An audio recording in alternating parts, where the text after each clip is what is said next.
Load this save. Yes, please. Yes, please do load this save.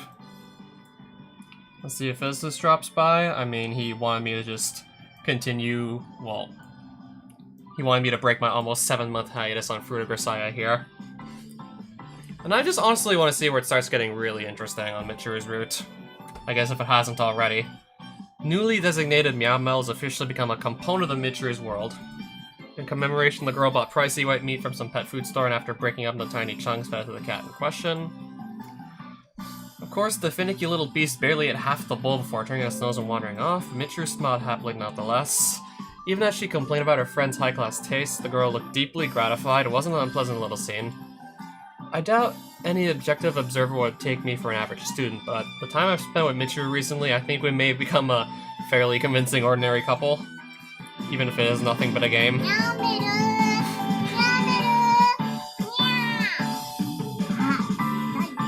Yep, so I guess if you missed last stream, Kitty Meow has a new name.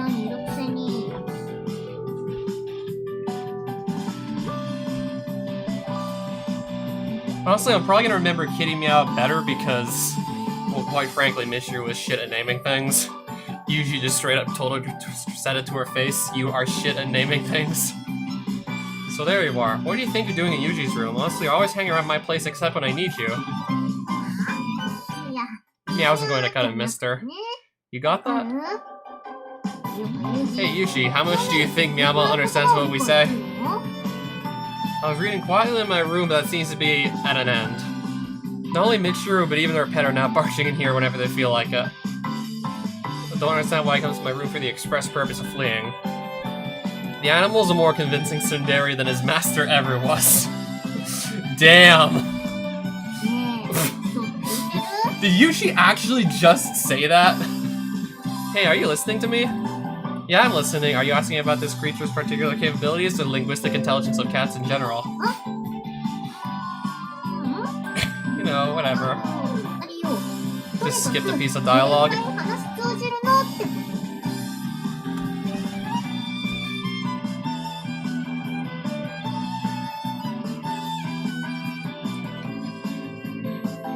Yeah, I'm sure I did. To simplify somewhat, I think he understands about as much as you do. That much? He's practically human smart! So you're not?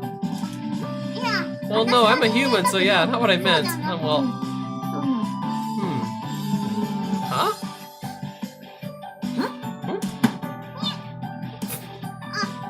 Whatever. I guess it just means he's a smart little guy, unlike me.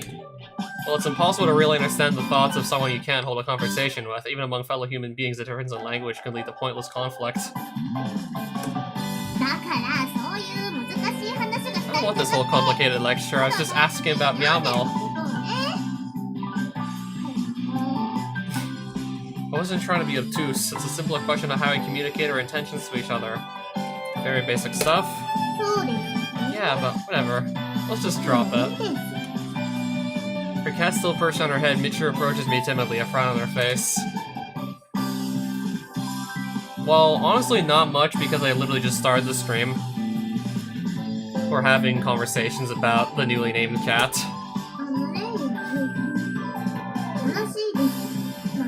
Every day's been really fun lately. And the make-believe dates that are actually starting to be taken seriously. Yeah, that's right. It makes me want to track down the kid who first invented playing house and give him the Meow Medal of Honor. I've never slipped on a banana peel to actually find out, though.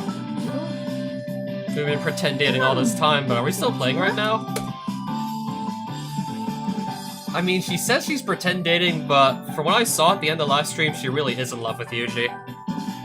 To the point where she started crying, just worrying that maybe one of these days he's just gonna disappear.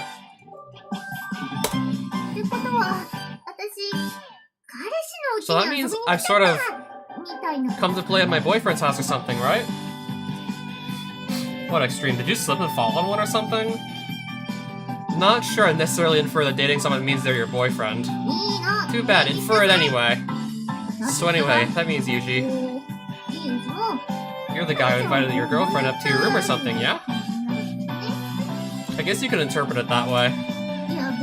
Crap, I'm the one who said it, but I'm still getting all flustered. You're a strange one. Want some water? Nope, I'm good. I see, think I'll have some myself. I take a bottle of mineral water from the fridge, pour a glass, and gulp down a mouthful. The cool liquid slides pleasantly down my gullet. Can I have some after all? Not a problem, wait a second, I'll get you a glass. Oh, that one's fine. Wait, the glass that Yuji was drinking from? In the end, she squeezes her eyes shut and chugs down the rest of the water. You're not a child, alright? Don't start squawking about indirect kisses just because our lips smashed against the same piece of glass. That's not it. I retrieve the glass from Michiru's clutches, leave it in the sink, and take a seat on the bed. Michiru follows, lowering herself to sit at my side. What's with you? I wonder what sort of stuff couples do when they're alone.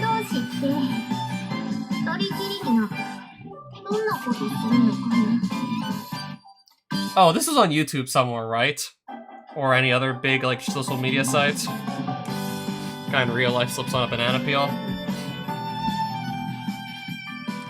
Okay, I guess if I search up banana peel on YouTube, I'll probably find something.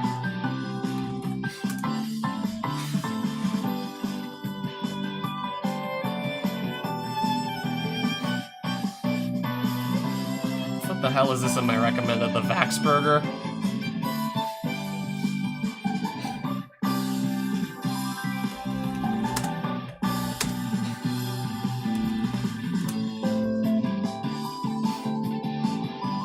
Oh, apparently there was an episode on banana peels on Mythbusters. Banana peel challenged a new dangerous online trend. A song by quote-unquote Suicide Boys, Slip on a Banana Clip. Last one to slip on 1,000 banana peels wins. Tried to see if banana peels were really slipper like in cartoons. When you slip on a banana peel. I've banana peel on the ground and the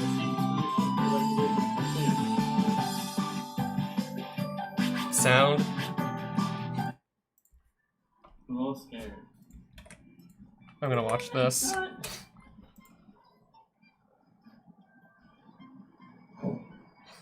It is slippery. I thought it would be like really bad. Oh, I'm disappointed. It's really like not that. Okay, the banana peel was out of the shot, so, like, was he actually for real or he was just faking it? Really Or was he faking it? not that. Well, either way, it still cracks me up.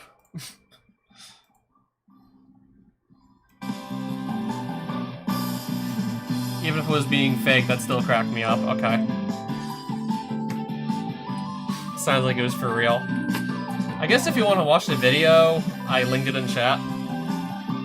RM videos, banana peel slip, see if it's actually slippery in real life like it is in cartoons, or something like that. Sexual intercourse? Yeah, speaking of which, physicists wanted me to try and find the H scenes in Michiru's route. So I did look this up, and I didn't find any of the H scenes that are in the first Fruit of Grisaia. I think Labyrinth was the second game. I don't remember if Labyrinth was second or third game. Eden was either second or third. I'm thinking Eden was third, Labyrinth was second. So I found like a Labyrinth of Grisaia, like Michiru H scene. That would be from like, I think the second game.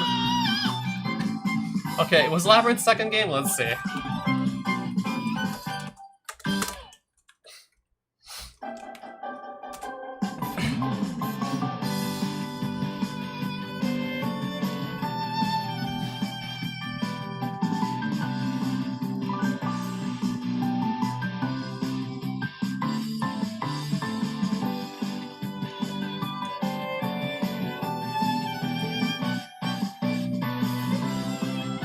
Alright, so hold on. Where's the Labyrinth of Grisaia?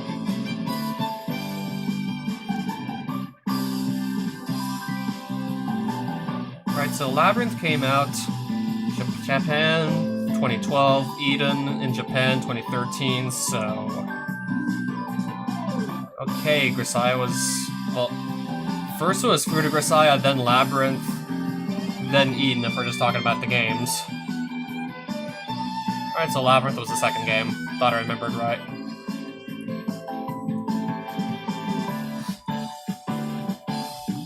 Yeah, we'll see if I have time for GD later tonight.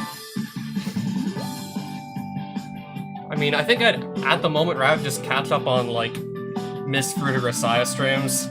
Because there was at a point where it was about to become, like, a 7th-month hiatus I was on for this visual novel. Something the matter? How can I put this?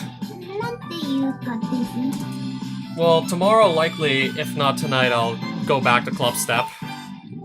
When a young man and woman find themselves alone behind closed doors, it's a perfectly natural outcome. All the more so for a romantic couple. Don't these seek out privacy for that express purpose? I don't know. Bright red all the way to her ears, Michiru lowers her eyes from my face. Suppose understandable, and maybe the truth, but I'm being pretty frank about it. So yes, I did try and look for those H scenes that Physicist was asking me to look at. Doesn't look like anyone has really uploaded them anywhere.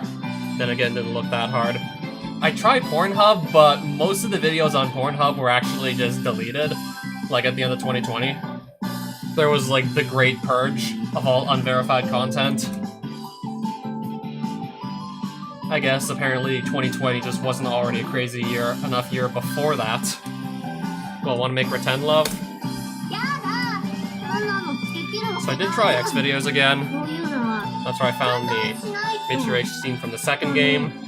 And also, interestingly enough, an H scene with the fucking principal from this game. The fucking principal gets at least an H scene in, I think, Labyrinth? Past 9 or 10, because I get off at 9.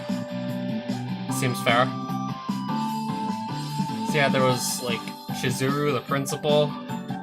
There was also one with Kiara Farrell. Honestly surprised me a bit because Kiara's not like a major character in any sense. She's like JB's assistant, and you actually only ever see her in the first game if you're playing Machina's route. And also, apparently Machina's mother shows up in an H scene as well.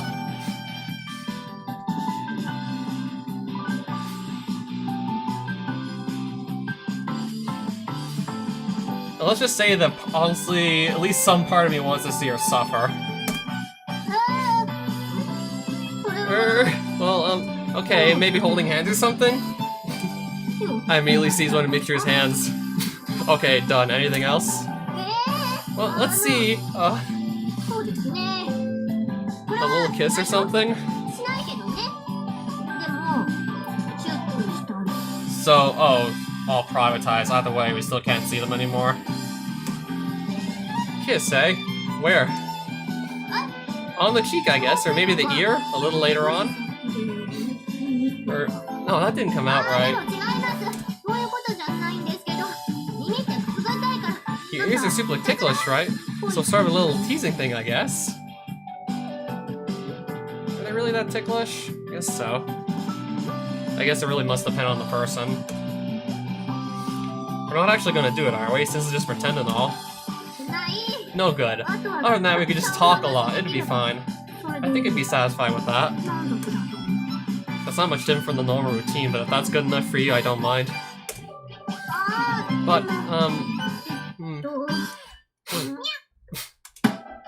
Apparently perturbed by Michiru's constant vacillating, the cat leaps down from her head and runs off to hide it or something.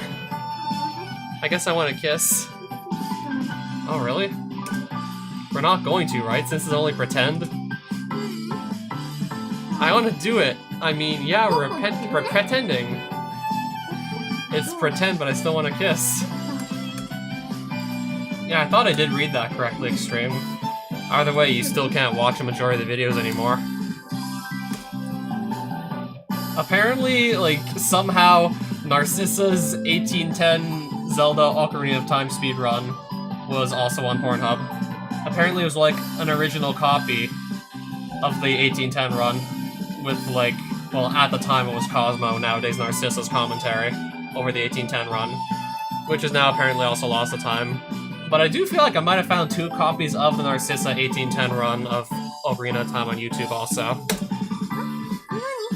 What? We are kissing, aren't we?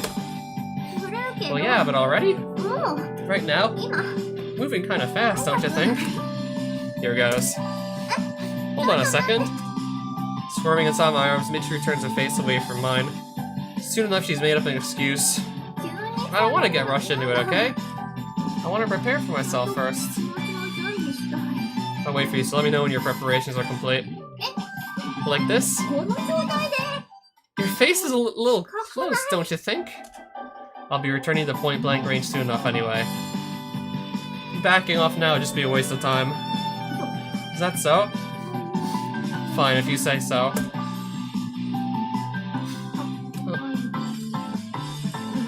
I observed Michiru's face from a few centimeters away. Her cheeks are alarmingly red. Her chest heaves violently with every breath. One would almost suspect a sudden illness of some sort, but I suppose the girl's just extremely tense.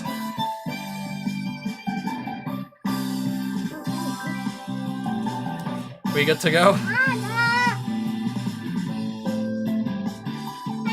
I'm ready. God, she's so cute! And I sincerely mean it! I close the distance between us and claim her lips without hesitation. Her shoulder twitches inside my grip, and in the next instant I can feel her whole body go stiff as a plank. After a moment I slowly open my mouth. Michiru's lips adhere to mine naturally part as well. Her eyes squeeze shut as if in pain. Michiru shakes her shoulders vigorously, apparently trying to squirm away and escape.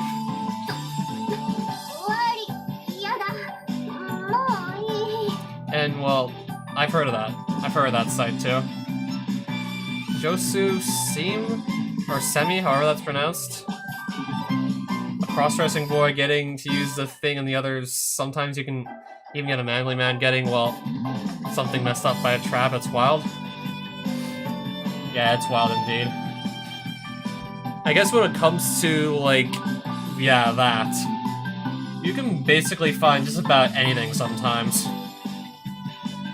Whether or not you're looking for it, you can basically find anything when it comes to, like, that. And so the kiss ends. It only lasted for a few seconds, but I'm getting the impression it felt a good deal longer to Michiru.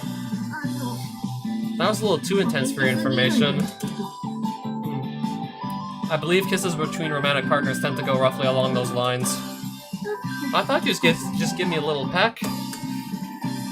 Want a do-over? No, that's okay. It's fine. I'm not mad or anything. Nobody so much as hinted that possibility, but Michiru denies it anyway. Probably attempting to convince herself of something. Wanna go on a date tomorrow? What are you saying? The others should be coming back tomorrow. Since the idea behind these pretend dates was to kill time, should they be no longer necessary? Right. We're just killing time after all.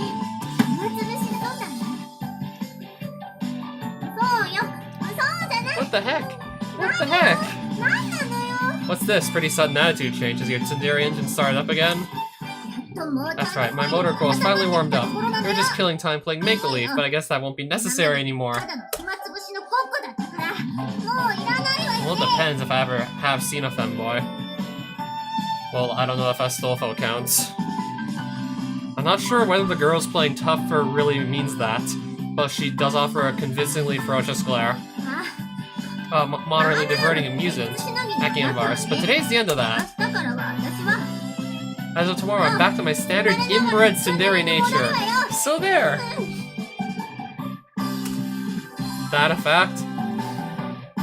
This time you can actually see the banana, so another YouTube link. Tell me, Michiru. That's Michiru-sama to you, Mr. Meowmix. Meow? Why are you going after the cat instead of me? Also, you got the name wrong. He's Meowmel, of course. Meowmel. Just forget I said anything. Oh, I'm so relieved that one's finally coming back. Being alone with you wasn't fun in the slightest, just so you know. What's room supposed to mean? Don't you have anything else to say? Let's continue to maintain a mutually cordial acquaintance, my friend. I don't want to be your friend or anything, but maybe I'll let you be mine.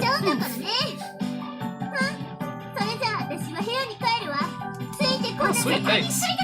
I'm going back to my room now. Don't follow me.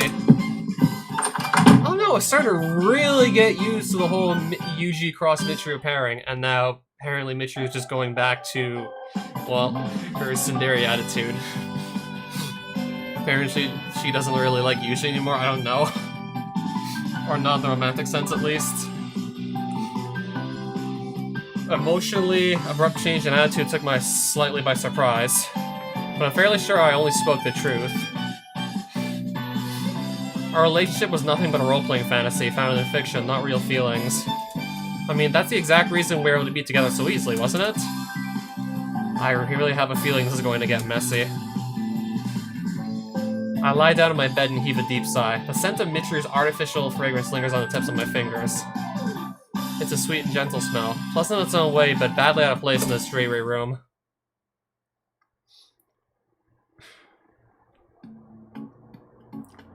Alright, so what happened exactly? Alright, so what's gonna happen next, I wonder? Like, is who my GF? 5 in the morning, whether or not the world changes around me, my priorities stay the same. Barring a job request or other special circumstances, I run. Simple as that. Haven't seen Michiru yet today. Of course, it's still early in the morning, but I've got the sense she won't be approaching me quite so proactively from now on. Naturally, that's because the others are coming back. My private make-believe world's coming to an end. We'll be returning to our normal lives, such as they are.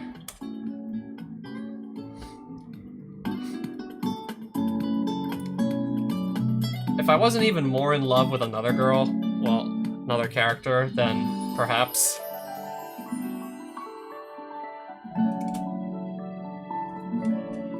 For some reason it feels less than fully satisfying today. They slipped past noon and there's still no sign of Michiru. I briefly consider heading up to her room to see if anything happened, but that would probably be an overreaction. It's possible she's sleeping in for one thing. After all, I've been running around all over the place on these pretend dates. It wouldn't be surprising if the accumulated fatigue caused her to oversleep. In the end, I decided to take a walk around the campus to clear my mind. I'm fully familiar with the scenery by now, but a firm grasp of the local terrain and arrangement of nearby buildings is extremely important. Viable escape routes and suitable places to take shelter in case of an emergency at such times. Up-to-date and precise knowledge of your environment can be the difference between life or death. Oh, Yumiko's back. I'm back. Thanks, Captain Obvious. What's that look on your face? Something wrong? I mean, I'd like to ask you the same thing. You got a rather frightening expression at the moment. Well, I'm trying to remember. I think it was the 2542 Alucard run you had me say touchdown again, so maybe you were thinking about Madden then, I don't know. I mean, I basically just remember just about everything, because, yeah, that was literally a world record. It still is. No, really, what if we got John Madden for Grisaia? What would John Madden even do in this visual novel? As I was imagining various crisis scenarios while reviewing the area, it seems my face naturally grew somewhat fierce. I stick my index fingers in the corner of my mouth and push them upward. How's this? Better now? What on earth? Are you feeling alright, Kozami-kun? Holy shit, she's smiling again. You said it was scary, so I constructed a pleasant smile for your benefit. What's so strange about that? Sure, but you're really the type to do something like that? Even I clown around every once in a while. Let's see you clown. Very well, I will now tell a joke. Okay. A sandwich walks into a bar. The barman says, "Sorry, we don't serve food in here." Okay. Yumiko is not amused. Sakaki, my friend, allow me to explain. The word serve can both refer to offering certain items for sale and... No, I get it, I do, I just wasn't funny. I had a lot of confidence in that one. It was a smash hit in Dienben food, you know? Good for you, wherever that is. Feels like you've changed a little. Don't know about that. I'm the same person I've always been. That's right, I didn't forget the souvenirs. Here you go, that's one's for you. Whoa, a fluorescent green glow-in-the-dark skeleton keychain? Never expected you'd actually buy one, much less an anatomically correct model, with limbs that rattle back and forth. But you did say you wanted one, didn't you? I suppose, but the visual impact was intense enough that this fanfare rang out in my head. I'm afraid I don't quite follow. I got these 6 pendants for Matsushima-san. There's quite a variety, so it was rather difficult to pick them out. I ended up just buying 6 with the same design. Give them to her later, I'm sure she'll be pleased. You think? Alright, bye. Pendants, though. You barely even find those things in souvenir shops these days. Where exactly did Sakaki wander off to, anyway?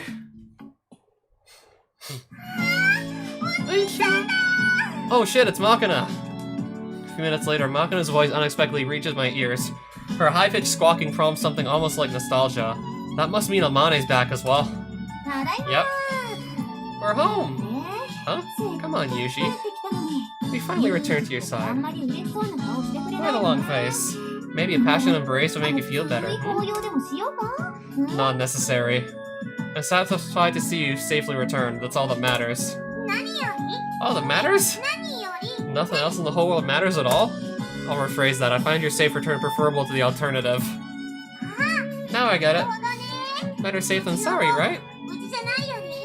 This is just like the old days. John's voice.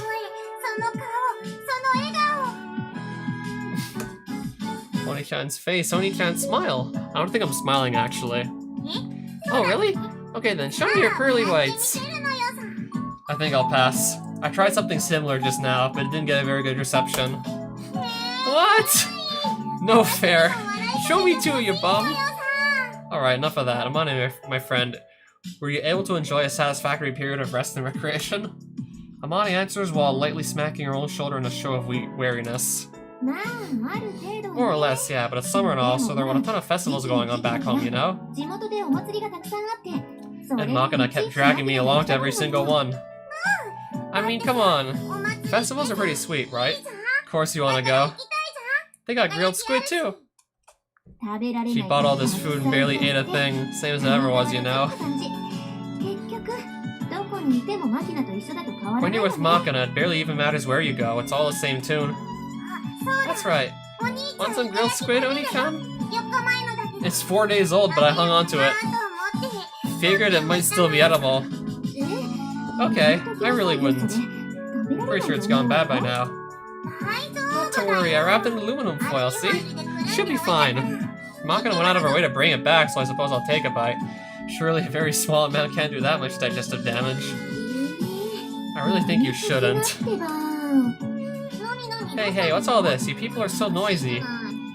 You got some nerve coming back without so much as a hello to me. Michiru makes an abrupt dashing entrance. Just as before, she's fully clad in tsundere armor. Her expression cheerful and energetic. Wanna eat some squid? Yeah, sure. The 4-day-old squid? That's... What a bold spirit. Ignorance is bliss, as they say. Here we go, I got plenty. Eat up, girl, eat up. What is this? Pickled squid. It's shower. Dunno. Oh, yeah? Oh, it's tasty. I see Michiru's the same as always. That's right, same as always. In response to Amane's words, Michiru shoots a quick glance in my direction. I'm not sure the meaning behind this, if there is any. It's been a while since we had some quality time together, right? We're sleeping in the same bed tonight. Makina leaps in my direction and unabashedly coils herself around my arm. The girl seems to be performing her best impression of a monkey escaped from the zoo. Somebody's weirdly brazen today. You know, halfway through the trip she started whining about wanting to see you, and she was a little lonely after all. But for some super strange reason, I forgot all about Kiru. It was just joke, you know? Michiru? Michiru bites her lower lip and stares in our direction with a troubled expression on her face. I'm talking to you. Hey. What? Well, it's nothing. I'm totally normal, okay? It's clear that Michiru suddenly lost her composure. She actually seems to be hyperventilating slightly. What's wrong, Michiru? Calm yourself. Like I said, nothing's wrong. I'm a perfectly normal tsundere doing run-of-the-mill tsundere stuff. You're getting a little paranoid, you know? Somehow I'm not convinced. I exchanged looks with Amane. She seems equally concerned. Yeah, no problems here, Makina. Let's head back to the room and get our luggage put away, okay? I want to savor my reunion with Oni-chan a little longer. Enough of that. Come on, hurry up, here we go. Practically torn off me by Amane, Makina grudgingly sets off towards the dorm. Let's play more later then. Yeah. As soon as the two are out of sight, Michiru lowers her head to me apologetically. I'm sorry. Acting like that. I'm not really, I mean, it's not what you think, okay? Really, it isn't. I'm happy when everyone's here. It's lots of fun, but I'm starting to feel a little scared. Of what exactly? Like I said before, I started thinking about how we won't be together forever and it makes me really sad. So I start acting weird. I'm sorry. I drop a hand on Michiru's head and pet her like a cat. That's no good. If you're a tsundere, then act like one. You're worrying too much about a lot of things. Yeah. I'll try not to make things too weird. You do that. There's still plenty of time until graduation, isn't there? No reason to break down now. Yeah, I know. It's eating something on top of your head. Don't worry about that. It's just a biscuit. I'll admit to being somewhat worried, but I'll do my best to pretend otherwise. If it isn't Kazami-san and Michiru-sama, goodness, it's been some time, hasn't it? Kumine Sachi, have returned to this land once more. Hey there, Sachi. Hasn't been that long, but you've sure gotten, well, not particularly different, actually. Indeed. People don't quite change so easily as that, after all. Glad to see that Michiru seems well, but how have you been, Kazami-san? No problems worth mentioning. Is that so? How very nice in any case, Kazami-san. I'll be at your side from today forth. So if you find yourself in need of anything, just say the word. Of course that goes for you as well, Michiru-sama. Well then, I must attend to my luggage. Sachi didn't mean anything weird by that, did she? For some reason, my chest's kinda hurting all of a sudden.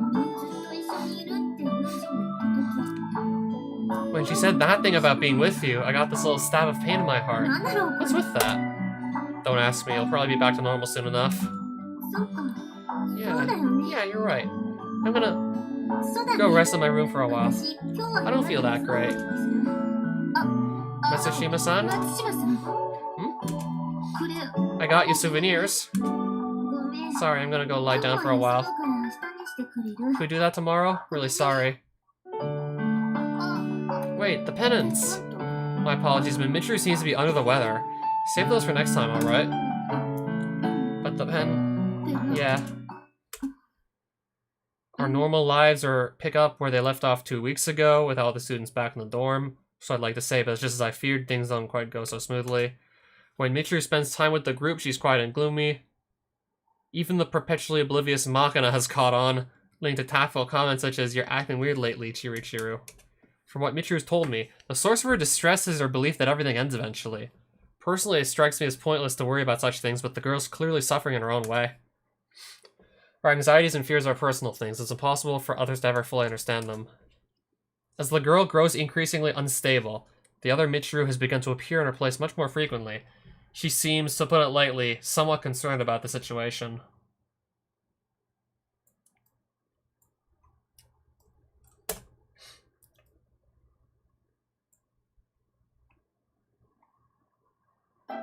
That you, Michiru? Yes, indeed. It is I. Oh, it's you again. You seem to be appearing a lot recently. What else am I supposed to do? The girl's so frightened she barely even tries to go outside. She's practically turned into a shut-in. Oh, the girl, so this is the other personality.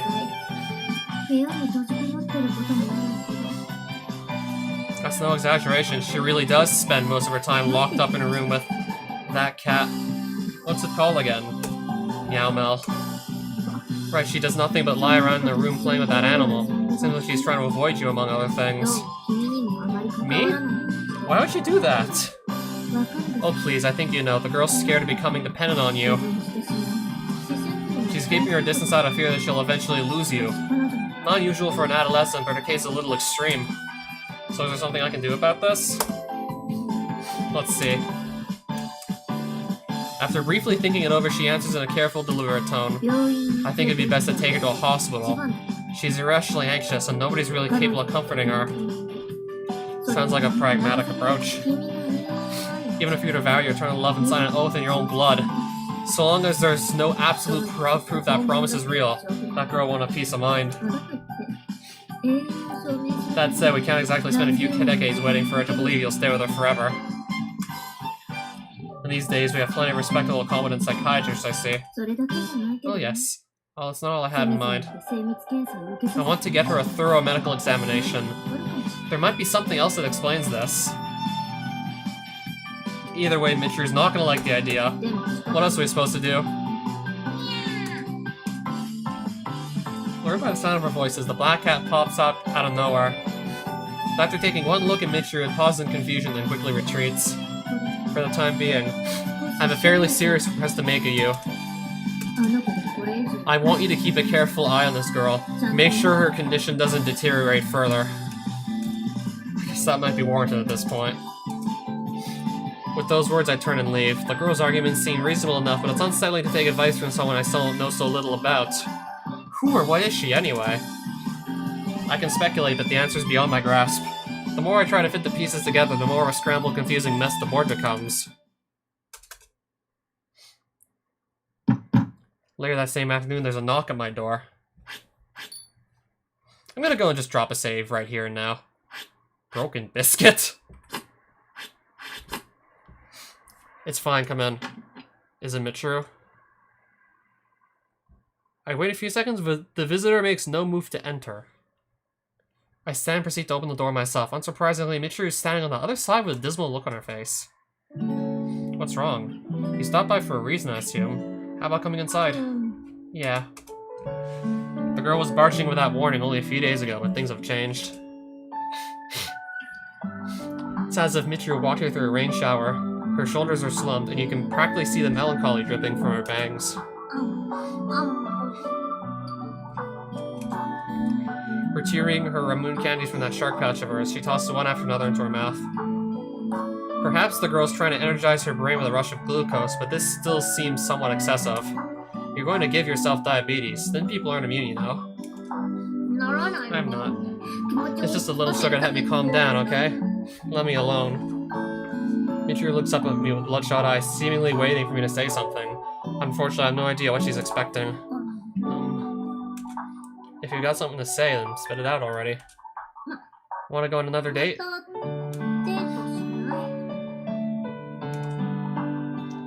Oh, so... Didn't we talk about this before? That was just a game to kill time, right? Yeah, I know, of course, yeah. It was still fun, right? So maybe? Think about it, though. If the others notice, they're going to take it the wrong way. I guess so. I mean, obviously, I was just joking around. Well, you know, maybe we could just do the kissing part? What are you saying, woman? Gotcha. Like I said, it's a joke. You took it seriously again. No sense of humor, I swear. Hard to take as a joke when you say it with such a desperate look on your face. My face wasn't desperate. I'm cool and in control. Meow-mel, come here. It's not like I'm lonely or anything, for your information. I'm fine as long as I have Meow-mel, so there. Here you go, biscuit time. As long as you have Meow-mel. Oh boy. Alright, so if Meow dies, then oh fuck, it's gonna be bad. Then it's basically gonna be like watching a train crash. Well, I don't know, like watching several train crashes back to back. Yeah, if the cat dies, it's basically gonna be a series of train wrecks. Therapy yourself, I'm perfectly normal for your information. Michiru turns her back to me and makes to leave the room, but she hesitates in front of the door to mumble one final comment. Don't get too friendly with the other girls, alright? I wait for the follow-up, anticipating something along the lines of a gotcha, or perhaps you took me seriously again, what an idiot. But instead, Michiru simply opens the door and trudges out. Things seem to be heading in a problematic direction. As if to illustrate, the gathering rain clouds outside cast my room its grayish gloom. I'm neither a prophet nor a playboy, but I have a strong suspicion that the balance of this claustrophobic shoebox garden is rapidly breaking down. To fully decipher a story, you need to proceed through it in the proper order. Skipping ahead and learning how things end doesn't mean you understand the substance of that matter. We have no choice but to patiently absorb the author's words and wait for things to come together. But it can be difficult at times. Even for me, I've been known to flip forward a few pages to take a peek. Once you've read even one line out of order, learn one thing you shouldn't have. It's not possible to wipe your memory clean and return to your previous spot. No matter what sort of sentence it may be, you have no choice but to accept it. That's the price we pay for our curiosity. And then Michiru says to me, then Yuji says to me, a tragic waste of a croquette. It's pure Oni-chan. That's a good one. Tell me the rest sometime, okay? But of course. Okay, dismissed for today. Feels like you've been flipping back and forth between acting all weird and being super cheerful lately, you know? Chiru? That's our Chiru for you, I guess. Life's all about tempo. The world runs on excitement. Gotta live on a rhythm. Alright then, Makina, let's go have our snack. Let's go with giant chalky today. I'll buy you some later. Huh. Nice impersonation. Seems I've become something of a celebrity. Yuji-kun. That girl was holding her own until just a moment ago. Right until she noticed you there and withdrew instantly. You don't say? Is she that angry at me? That's really not it, but she doesn't know how to act when you're around. So you've been deliberately filling in when she feels like disappearing then? Well, what's wrong, Michiru? Get me to my room. Michiru practically collapses into my arms, limp as a ragdoll. Fainting in the middle of a conversation? This is a first. What the hell is going on with this girl anyway?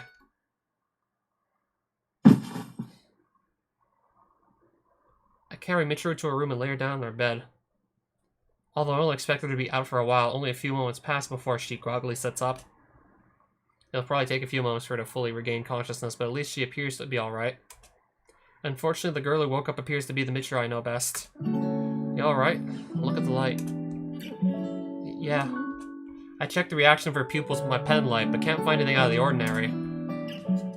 Of course, at this point I'm less worried about her physical condition than her psychological state. I'm gonna be blunt, Michiru. You should go to a hospital. You can't maintain a normal life under these circumstances. Yeah. You know that yourself, don't you? I know. I'm sorry. That girl said the same thing. It's probably an appropriate step at this point. What girl? I cursed silently, but it's too late. Since I wasn't in the position to predict the consequences, I've been careful to avoid directly mentioning the other Michiru. But I was distracted by the problem in front of my eyes and my tongue slipped.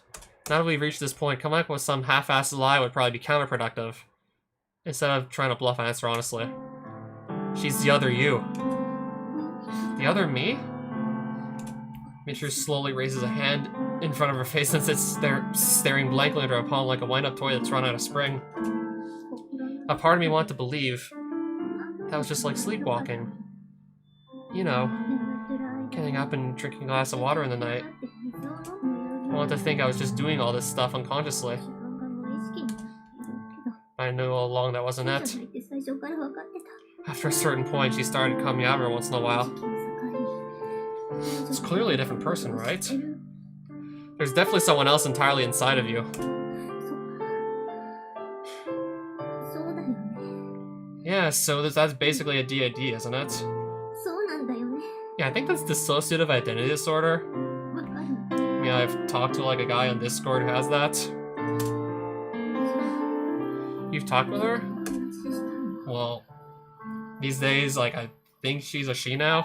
なんだ Several or many? か。それとも、 Oh, なんだ one personality, just a few, like, well, many times talk to the other personality. At least it's not like 100. I really appreciate a straight answer, Michiru. Who is she? I don't know that any more than you do. だってわかんないよ。 I have the distinct sense that Michiru is hiding something, but there's clearly no point pursuing the topic further right now. I'll offer a quiet nod instead. That girl seems to know you very well, down to the last little detail. You'd almost think she was standing over your bed and watching you sleep, but in comparison, you don't know anything about her. だって記憶がなくなっちゃうから。 I mean, I don't remember anything that happens while I'm out, so I don't know much about that girl. Guess there's nothing we can do about that. In any case, she said it would be wise to get you to a hospital and... ね Hey, Yuji. Answer with a curt yes. What kind of girl is she? Sorry, what are you asking? もう一人 How does the other me speak? How does she think? どんな How does she act? 仕事で I want to hear what you have to say about her, Yuji. どんなことをするの The other you is sociable and proactive, even aggressive. The girl makes sure her opinions are known. That said, she refuses to talk about herself, so I can't say much more. What I do know is that she seems to be a frank, no-nonsense person. And what else? それで The girl sometimes takes eccentric actions, but she makes sure to handle the consequences herself. Seems to prefer clear-cut lines of responsibility. She's unpolished in some respects, but on the whole, I think it's fair to say she handles herself well. In particular, she commits herself respectively with our classmates while you're out. To the degree that nobody realizes is not the real Michiru, at least. So that was her after all? And she isn't a bad person, right?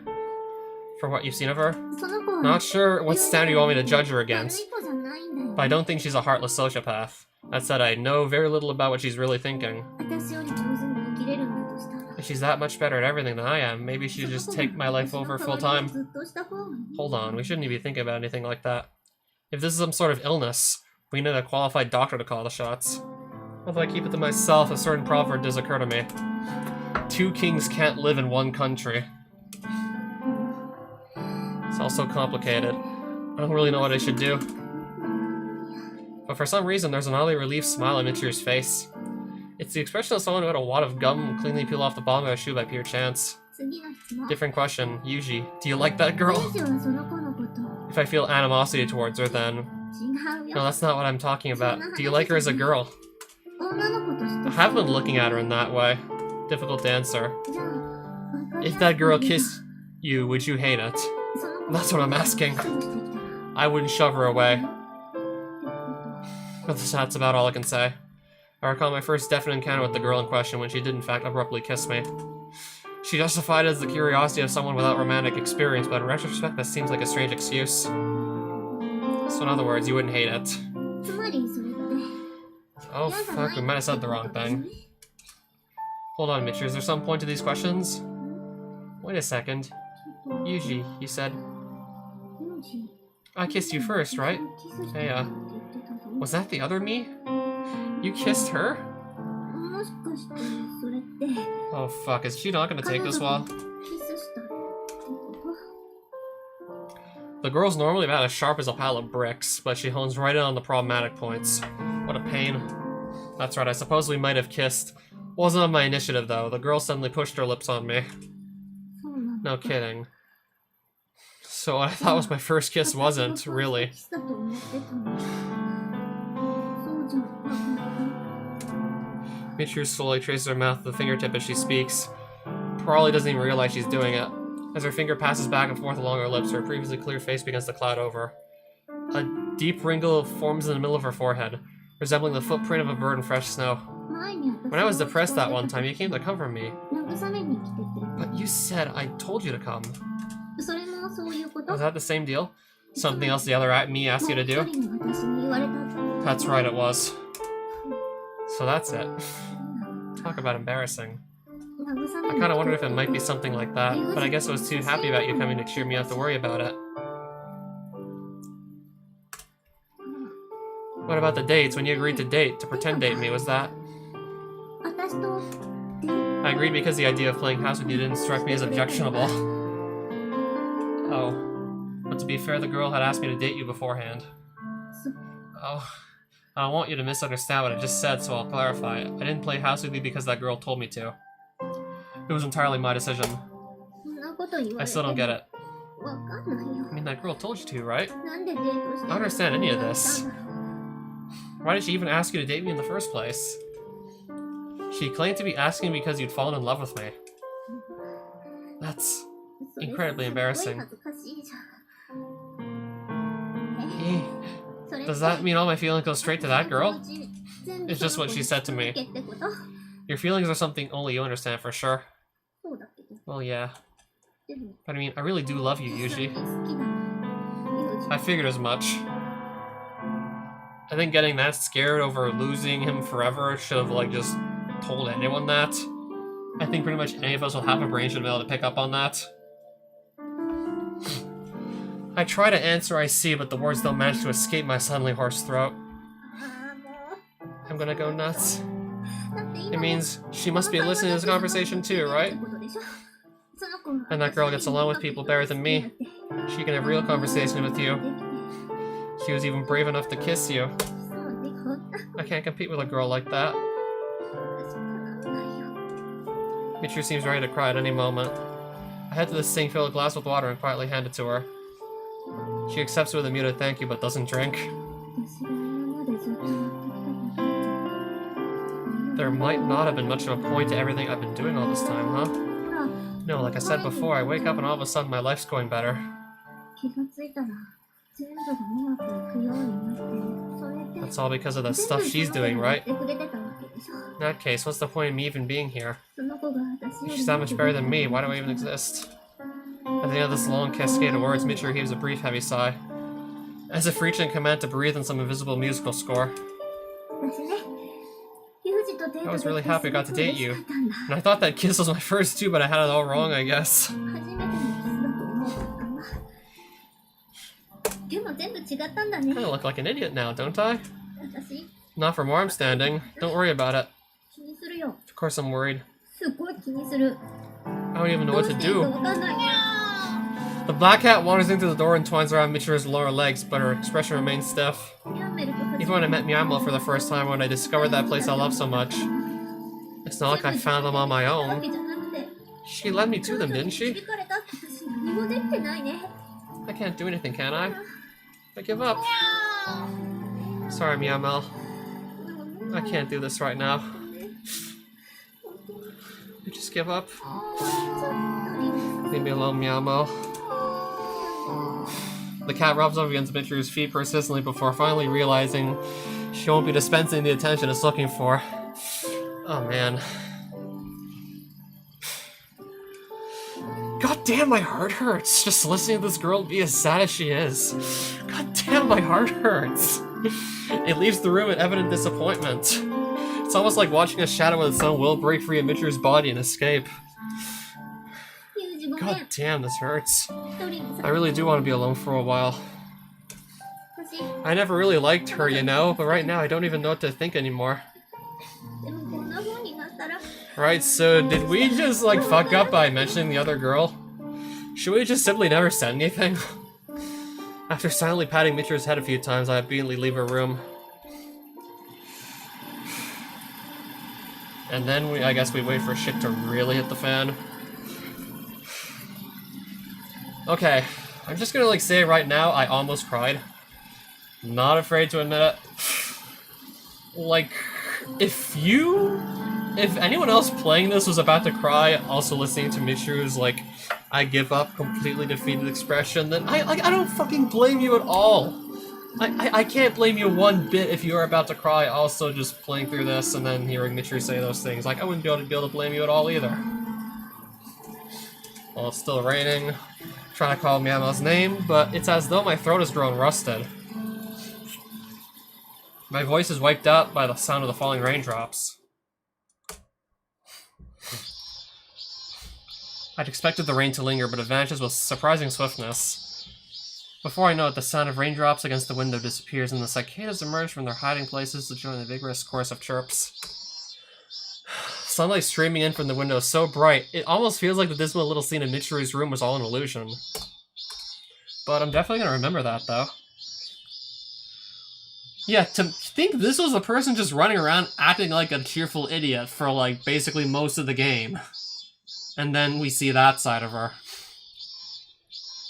I guess that stark contrast to the cheerful idiot we've come to know makes it even more depressing.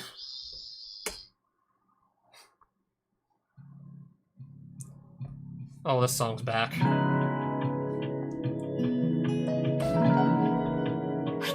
Alright, so Casaboot is back. Oh shit. This chapter's literally called Overdose. Oh no. Is Michiru trying to kill herself? Oh no. This chapter's literally called Overdose. Well, let's find out. The world previously dark as night has at least regained its luster. I can only hope the change in weather rallies Michiru's spirits a little. Alright then. With those words, I push myself up off the desk. At times, it can be easiest to postpone the planning phase until after you started moving. My head feels strangely heavy on my shoulders. My thoughts are sluggish and vague.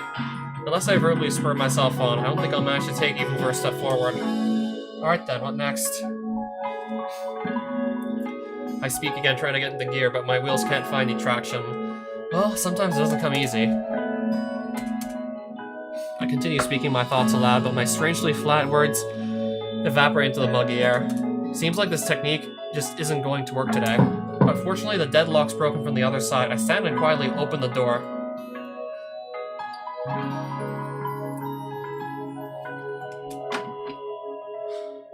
Michiru stands outside my room with a face full of regret and anxiety. Eyes darting back and forth, she plays with the hem of her skirt. The girl clearly hasn't calmed down yet. Judging from those terribly bloodshot eyes, she was probably crying in her room until not so long ago. I'm sorry. Michiru's just full of apologies lately. At this point, it's no longer clear what she's even sorry for. They're meaningless words. Filler for when she doesn't know what else to say, or doesn't know how to, say anything else. You don't need to apologize. Wanna come in?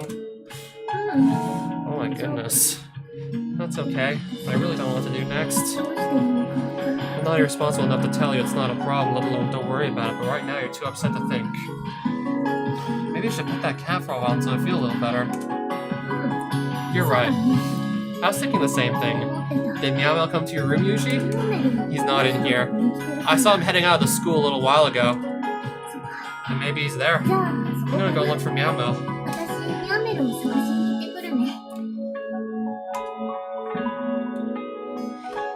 Michiru sets off down the hallway, only after a few steps, loses her balance and has to stand herself against the wall. Maybe you should get a little rest first?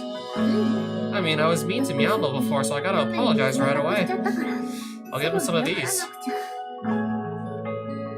Michiru holds out her hand to show me a small plastic bag full of biscuits in the shape of various animals. I've been saving these for when he's a good boy, see? Don't worry, they're made for cats, but it hurts their tummies when you give them too much at once, only one at a time. The girl forces a strained, quavery smile to her face. In combination with her swollen red eyes, the effect is downright pitiful. I see, by which you presumably mean I just bought too many. You can have one, but that's it. Yeah. Right. I'm a Cinderia, after all. Gotta say it like that.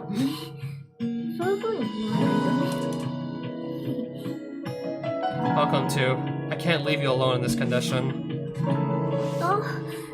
That makes me kind of happy. Is this a date, maybe? Stumbling against the wall. Are you sure she's not, overdosing on some drug or something?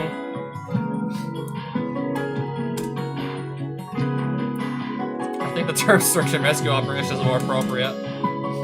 So it's not a date after all? I decided to come along entirely on my own. Nobody else played any role. Is that not enough for you? Oh, that works. Let's go. What do you plan to do if someone sees us like this? Won't your tsundere reputation be ruined? It's fine. I'll just say you started following me around on your own. Now you're going to make me into a stalker? You really are nothing but trouble, princess. Princess. やめる Meow meow. やめる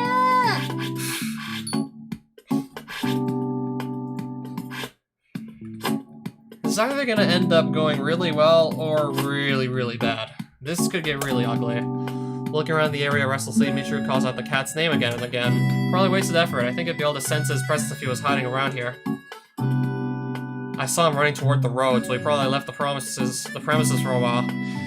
Ugh, toward the road. Maybe he's still outside the campus? 承知で隠したから Wonder if he was shocked because I was so mean to him. What if Miyama won't forgive me? ねえユージやめるが許してくれなかったらどうしよう Oof. Headed towards the road, oh boy. This could be bad. Give him a little food and you'll forget it ever happened. It's just a cat, you know? Do you have to put it like that? So mean. He's in here after や all. っぱりいないな You have a place in mind, right? No need to be so uneasy. うん After a slow walk along the seaside road, we finally approached the usual spot. Oh, the usual spot. Michiru's not in great shape. She had to squat down and catch her breath several times, but she's refused to take a longer break. だって早く Not や now. めるに No, I 会い see たい Miyama right away. Large falls of water stand on the surface of the road, beautifully reflecting the blue sky above, apparently trying to not disturb their brilliance. Michiru carefully steps around them as she walks. Even as I'm watching the girl hop around like an unusually dejected rabbit. Dejected rabbit. My mind is somewhere else entirely. A certain unpleasant premonition has begun to take root inside me. At times like these, my animal instinct is vexingly accurate. あれ Looks like he isn't around, but he's always い here. るんだけどや Meow, め meow. る Michiru frantically searches places where a cat might be hiding, but there's no familiar meow to greet her. Meow, meow. Whatever. The still damp grass leaves her clothes slightly wet. Michiru, don't get too flustered even if he isn't here. Probably just hang around somewhere else for the moment. There's no cause for alarm. But Meow's always in my room or here. This has never happened before. Only your room and here? That's more unusual than them going missing. We're dealing with a stray cat. Surely it has other haunts. 猫じゃないよ He's not a stray cat. やめるだ He's よ Meow. ねえ Maybe he's just gone somewhere else today. Yuji, you go back to the dorm. ユージが先 I'm に gonna look for him. Look for him where? 全部 Everywhere. そんなところで Anywhere he might be. Again with the crazy talk. A light brown cat spotted with white emerges from a nearby clump of bushes. Michiru heaves a heavy sigh and crouches down and talks to it. ね Sorry, we're looking for someone え else. ないのよ Do you know Meow Meow? The black cat? The stray cat seems to be primarily interested in the biscuits Michiru's holding. Probably emerged after hearing the plastic bag rustling. これは I can't give these to あ you, げられないの but I guess just one's okay. Here you go, eat up. Let me know if you see Meow Meow somewhere, okay? He might have just wandered back into the dorm on his own by now. Let's get going. 分かった Well, let's hope so. Michiru trudges along, clearly discouraged. The sun's just now straight overhead, ruthlessly bathing us in midsummer heat. I wonder where Meow Meow went. どうしちゃったのかな What's the point of speculating? It's completely natural for cats to wander off. He'll come back once he gets hungry. 私のせいで家出しちゃったってことだよねだったら So that means he ran away from home because of me, right? それは I don't like that. すごい I 困る don't like that at all. ね I mean, a lot of big cars pass by here, え right? 大きな車で Maybe. 結構 Don't get caught up in what ifs in the first place. All of a sudden, Michiru drops her plastic bag of biscuits onto the road. I pick it up and hold it out to her, but the girl shows no sign of reaching out to take it. Why do I feel like the worst possibility just happened? I mean, the music just completely stopped, for one. Yeah, the music just completely shut off. What's wrong? Tired from the walk? I don't mind carrying you on my back if you want. Is that Meow Meow? あれ Michiru slowly raises a finger to point far down the path. On the side of the asphalt roadway, there's a small black lump like a spot of spilled ink. Is that Meow Meow そこ lying で there? 倒れてるのにやめ Isn't る that か Meow な Meow? やめるじゃない I can't say from this distance. I'll take a look, so you stay here. Understand? Don't move an inch. Wait, Yuji. The black lump's lying about 100 meters ahead. He must have tumbled along the road for a decent distance after the impact. There's a visible bloody trail leading to the small body. This is awful. Still breathing, but it's a matter of time. The black object before my eyes is without doubt an unfortunate feeling that was hit by a car. But I can't determine whether it's Michiru's pet or simply a stray that bears a strong resemblance to it. No, if I take the time to observe it calmly, I should be able to tell, but for now I put that off. I told you to wait, damn it. Why didn't you listen? Ignoring my words completely, the girl approaches on trembling legs. That's Meowmel, isn't it? Meowmel, is that you? Michiru's expression instantly crumbles with despair. Her eyes are already full of tears. I briefly hesitate, uncertain how to explain the reality before us. The cat responds to Michiru's call with a feeble croak. It's unmistakably that familiar meow. No! What do we do? Yuji! What do we do? Meowmel's bleeding! Calm down. Panicking isn't gonna help anything. I'll take a look. I examine the cat where it lies limply on the road. There's bleeding from the mouth and ears, but the external wounds don't appear that severe. When I feel gently around the stomach area, I can feel the broken bones and ruptured viscera on the other side. The animal suffered serious internal damage from the impact. Small, bright red pools of blood have formed the edge of the cat's eyes. When I pet his head, the animal blinks, sending them down his face like tears. He'd been avoiding me all this time, but this wasn't exactly how I pictured our reconciliation. Well, fuck, I guess Michiru does get to see Meowmel, but... Is he alright? Is Meowmel gonna be alright? He won't make it if we leave him like this. We need to get him to a vet, and soon. You mean he's going to die? Meowmel's gonna die? Don't say that. Tell me if you see a car approaching, alright? I'll stop them. It's a taxi! Wait, please stop! Hey, watch it, you trying to get yourself killed? As Michiru dashes out to the middle of the road, your driver screeches to a halt, then rolls down his window to shout angrily. I come running after and put both hands on the hood of his taxi. I'm sorry about my friend, but please hear us out. This is an emergency. Can you get us to a vet quickly? We don't have time to argue, alright? In response to my forceful bluster, the apparently soft-hearted driver nods quietly. When I turn back, Michiru's already carrying the limp black cat in their arms. Get in, Michiru, and keep calm. Is he gonna be alright? Meowmel's gonna be alright, isn't he? I don't know. Let's focus on getting him to a vet. That's the most we can do for Meowmel right now.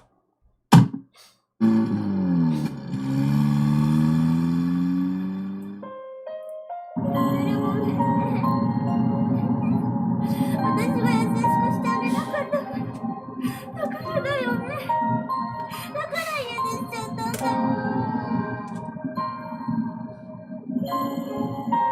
I don't even know what to say. I don't even know what to say right now. This happened because of me. I'm sorry, Meowmel. I'm so sorry. This isn't your fault. It was an accident. Apologizing isn't going to change anything.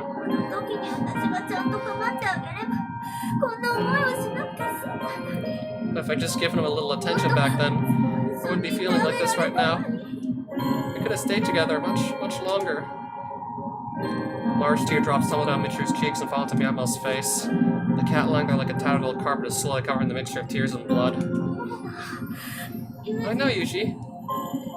I bet it'll get better if he eats a biscuit. Meowmel loves those things, you know. Come on, let me have that. Michiru seizes the bag of treats from my hands, then breaks one up and places a tiny piece on the tip of her index finger. Here we go. You love these ones, right? Eat up, please. Please eat it.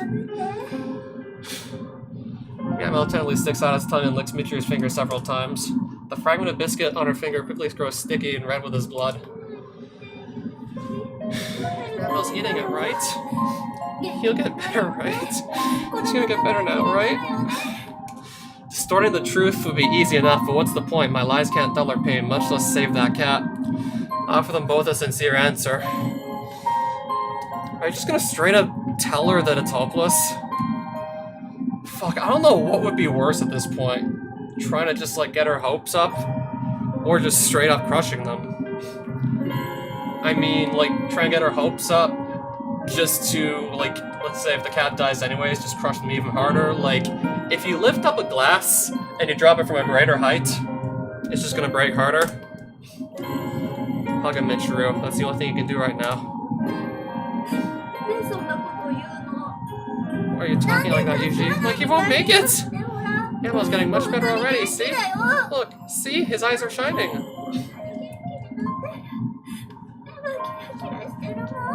Yamo begins to cough weakly, trying to spit out the saliva and blood pooling in his tiny mouth. But the light's gradually fading from his eyes. As Michiru strokes the cat, hair falls out in bloody clumps and sticks to the seat of the car. The driver glances tentatively back at us through the rearview mirror. Don't worry, I'll pay your cleaning bill. Yeah, I was about to ask, what are we gonna do about the blood in the backseat of the taxi?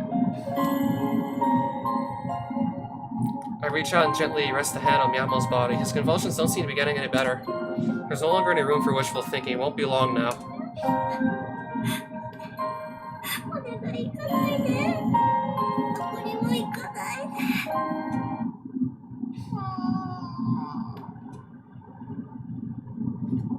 With one final soft purr, Miyamo extends his forelegs straight out as if pesters his mother for milk. And just like that, he quietly breathes his last. Alright, so what's gonna happen next? Michiru's gonna overdose on something and try and kill herself.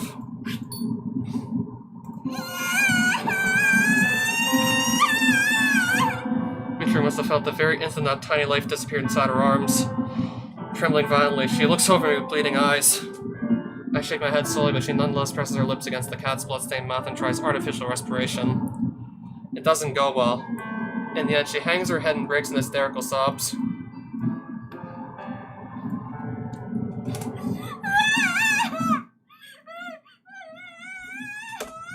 Some people would probably say it's only a cat, or maybe how much can a relationship only lasted a few weeks really mean? But there's no denying the fact this cat was an irreplaceable friend to Michiru. A beloved companion was just taken from her in the most meaningless, arbitrary way possible. Right before her eyes. There's not anyone to blame. No story to explain it. To enable acceptance. Death abruptly wandered by and snatched him away for no reason at all. Sorry, but please change the destination to Miyama Academy. We don't have any reason to visit the veterinarian anymore. When I inform the driver of the situation, Michiru projects in a choked voice. They might be able to save him. That's not possible anymore. You know it isn't. Accept reality.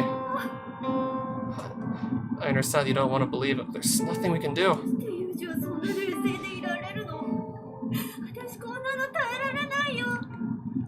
Wait, Yuji's just remained fucking calm through this whole situation? How? How? If I wasn't myself, would Miyamoto have lived? If the other me, if that girl had been there instead, would we still be happy now? What use is there in talking about that? You, and she has nothing to do with this.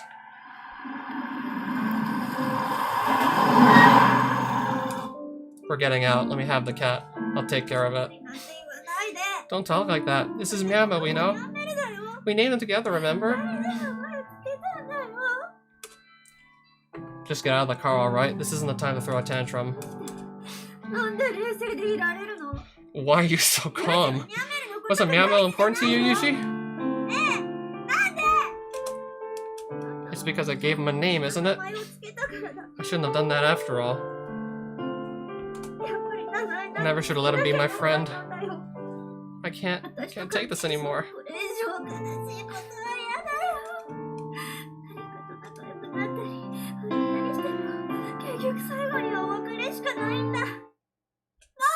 I grab Michiru by the wrist and forcibly yank her along. Shut up. Oh my fucking god. And he just tells her to fucking shut up. I hug Michiru's sundered body against mine so strongly that it feels like I might break her. This is painful for me too. At those words, Michiru buries her face against my chest and begins sobbing convulsively. Miyamo dying is a sad, terrible thing for both of us, but you need to stop drawing connections that aren't there. But... well, oh. The cat's death had nothing to do with anything else? And you sure as hell weren't at fault? This was an accident? But I've been through something very similar myself. I know how it feels, alright? But there's no point in just breaking down. Do what you have to first. If you're going to cry, then do it afterward. ないよ。 I don't know what I'm supposed to するべ do. きことなんてわかんない。 Then think. Don't run away. I attempt to pay the cabbie, but he drives off without accepting a dime. Oh, so free cab ride? I guess for some condolences. I'm sorry enough to hear that your cat died, so you get a free cab ride? Oh. So did the cab driver even give two shits about us or no? Or did they just want to like get the cat corpse out of the cab as soon as possible? The quickest possible farewell to his eerie clients and their bloodstained cat corpse.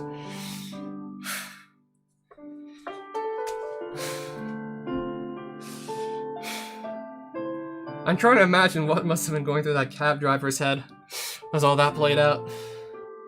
I mean, I'm looking at this from Yuji's and Michiru's point of view, so I sort of understand, like, the, like, relation between Michiru and that cat.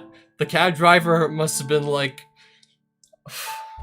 What must have been going through that cab driver's head is just beyond me.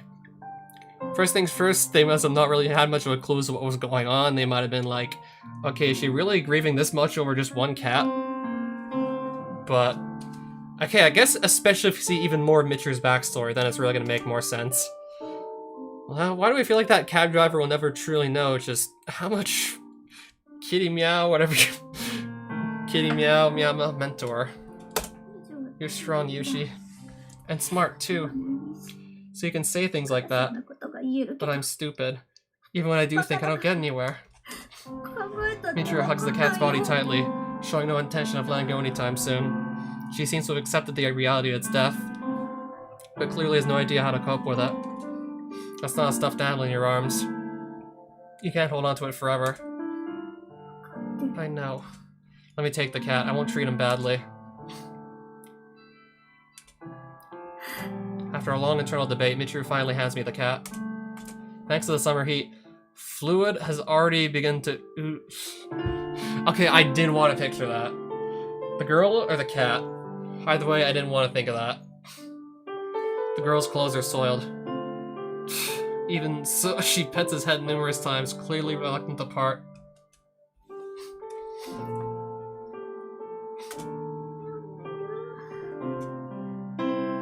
I decided it's probably best to let her be alone for a while. After respectively dealing with the cat's body, I returned to my room and take a shower. The cat died. Thanks, Captain Obvious. From an objective point of view, a stray cat was hit by a car. Nothing more, nothing less. In the animal shelters, abandoned pets and feral strays are disposed in the tens of thousands every year. To the world at large, the death of that cat is essentially meaningless, but a precious fragment of Michiru's world was stolen away from her before her very eyes. From that perspective, we're clearly facing a gravely serious situation.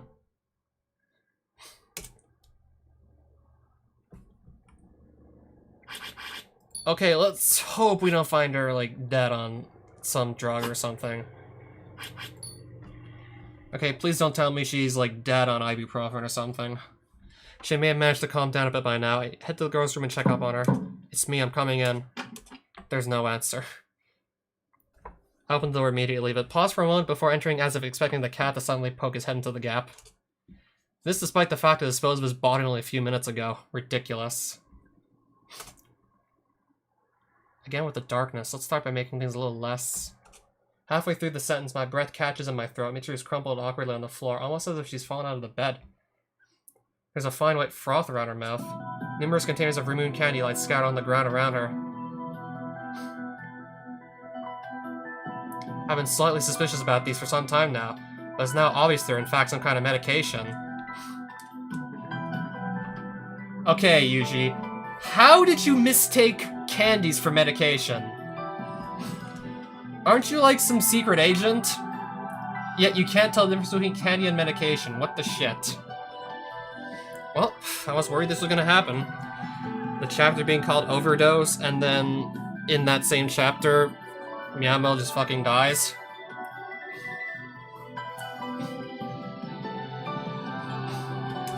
An overdose, is it? Lovely. I grab one of the lozenges from the floor and pop it in my mouth. The medicine quickly dissolves when I chew, leaving a powdery substance. I immediately spit it out and wipe my tongue with a sleeve. Okay, so why are you just taking the medicine yourself? I thought you weren't supposed to just take, like, unidentified meds. Not a particularly strong drug, like Yuji apparently has some sense for this. Well, Yuji being Yuji, I guess I can imagine he would have a sense for this. Michiru, open your mouth. I push Michiru up to a sitting position and wrench open her mouth with my fingers, pulling out a thick, gooey lump of half-melted lozenges.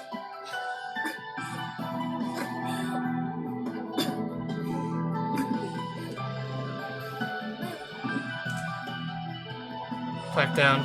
Getting your stomach pumped hurts like hell, you know? Let's try and deal with this here. The area around her mouth coated with sticky saliva, Michiru breaks down in tears.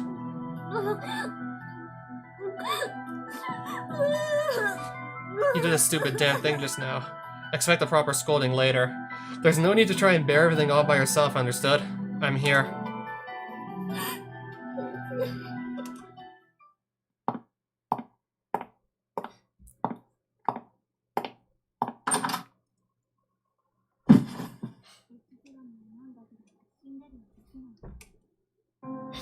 Sorry, Chizuru.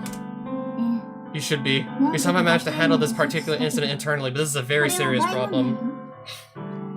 Oh, holy shit. Long time no see, Principal. I'm aware. I'll repay you for this soon. That's not what I was trying to. Don't think I'm going to bail you out again.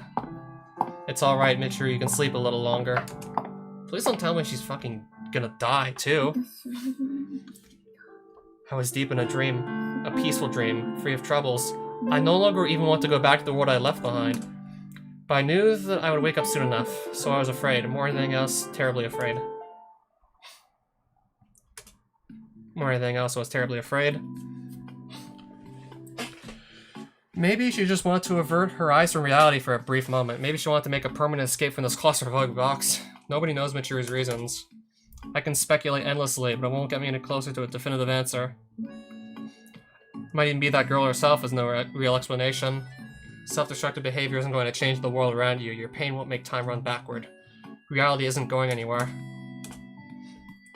Chizuru told her classmates that Michiru had collapsed from anemia. Letting them know about a suicide attempt without a doubt have created a counterproductive uproar. At this rate, the girls are going to end up shifting from a pseudo-tsundere to a sickly character. Morning. Morning, how are you feeling? I'm fine. No problems. I fucking hope there's no problems. After a few days of rest, Michiru's returned to her normal routine. At a glance, it's hard to believe she might have deliberately attempted to end her own life. The others were fairly worried, but when Michiru brought out the normal tsundere song and dance, they apparently decided she was completely back to normal. But I think otherwise. The girl's absolutely not the same. If anything, she seems like an entirely different person. To be perfectly frank, she looks like a lifeless doll acting out a fictional character. What? Don't stare at me like that, alright? Right, sorry. By the way, I found a compromise. But today, Michiru strikes up conversation from her end. After the incident, we've had only the briefest of interactions, so this comes as something of a surprise. What kind of compromise? I made up my mind. I don't need to be happy. You what? I'll just keep breathing and forget about the rest. Stop hoping.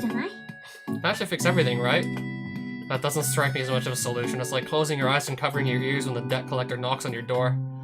Who's going to pay the bill in your place? I don't need anything anymore, okay? You're free, Yuji. What's that supposed to mean? Means you don't have to worry about me anymore. No need to babysit me from now on. The nuisance is officially off your hands. Good news, right? I remember changing your diapers. And if I thought you were a nuisance, I'd say so. What are you even talking about, woman? It's okay, I understand how it really is, so you don't need to be nice to me like that, alright? Michiru-sama? Good morning to you both. When Sachi appears, Michiru abruptly changes her expression and hurls out an energetic greeting. If isn't Sachi, looks like you're in maximum Mega Maid mode again today, eh? But of course, I'm everyone's maid after all. And yourself? Are we in maximum Mega Tsundere mode this morning? That should go without saying. Not that goes without saying or anything. おやおや Oh me, oh my. 相変わら As ず always, your tsundere sense is truly 遊んでるから stupefying. ですねうふふでしょ I know, right? まあ No need to そんな flatter me に so 褒めなく much. てもいいけどねうふふ That was really flattery. 褒めている Rather than flattery, perhaps you could describe it as a status report? At the very least, it wasn't an insult. ほらユージけなしてない She's not insulting me. In other words, she's compliment. 褒められてる様 Michiru-sama, are you alright? ってことね Think me? Alright? What do you mean? I'm fine. 何が顔色が Your complexion seems rather pale. Is it your anemia again? 貧血ですか寒い日のプール Your lips are purple as those of a child emerging from the pool on a cold day. 紫だ I'm fine. Nothing serious. Been getting by on nothing but vitamins lately, you know? Guess I slipped up and forgot about my iron. レバーをご用意 So I fed you some liver later? うん Sure, お持ちよろしくね when you get the chance. もち But ろん of です course. Well then, では please excuse me. させていただきます Michiru, my friend, try not to push yourself. 別に I'm not really pushing myself, して but ないけど yeah, I guess I'll go take a little でも nap. そうねちょっと I think that would be wise. I'm mostly worried about leaving her alone, or usually leaving her alone, given what happened just the last time. Michiru shuts herself up in her room for several hours, only emerging that evening. Her face is slightly less pallid, but she's still carrying herself a little oddly. Hey, managed to calm down a little? うん別に Managed to calm down a little? 落ち着いてるしそもそも I paid $50 for this. I want my money back. Hey-chan! Michiru!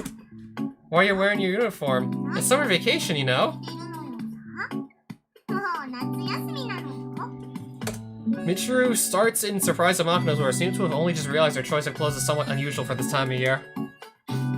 I made a tactful decision to not comment on the matter, but Makina is a free spirit, unbound by such concerns.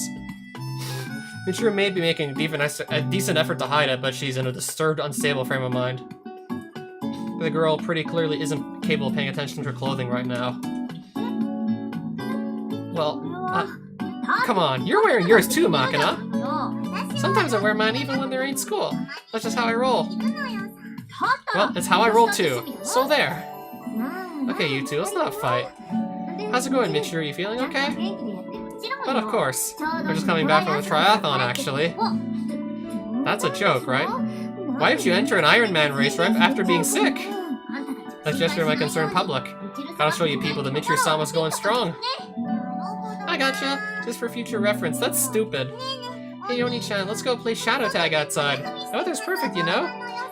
It's a shadow orgy out there. What the hell are you saying, Makina?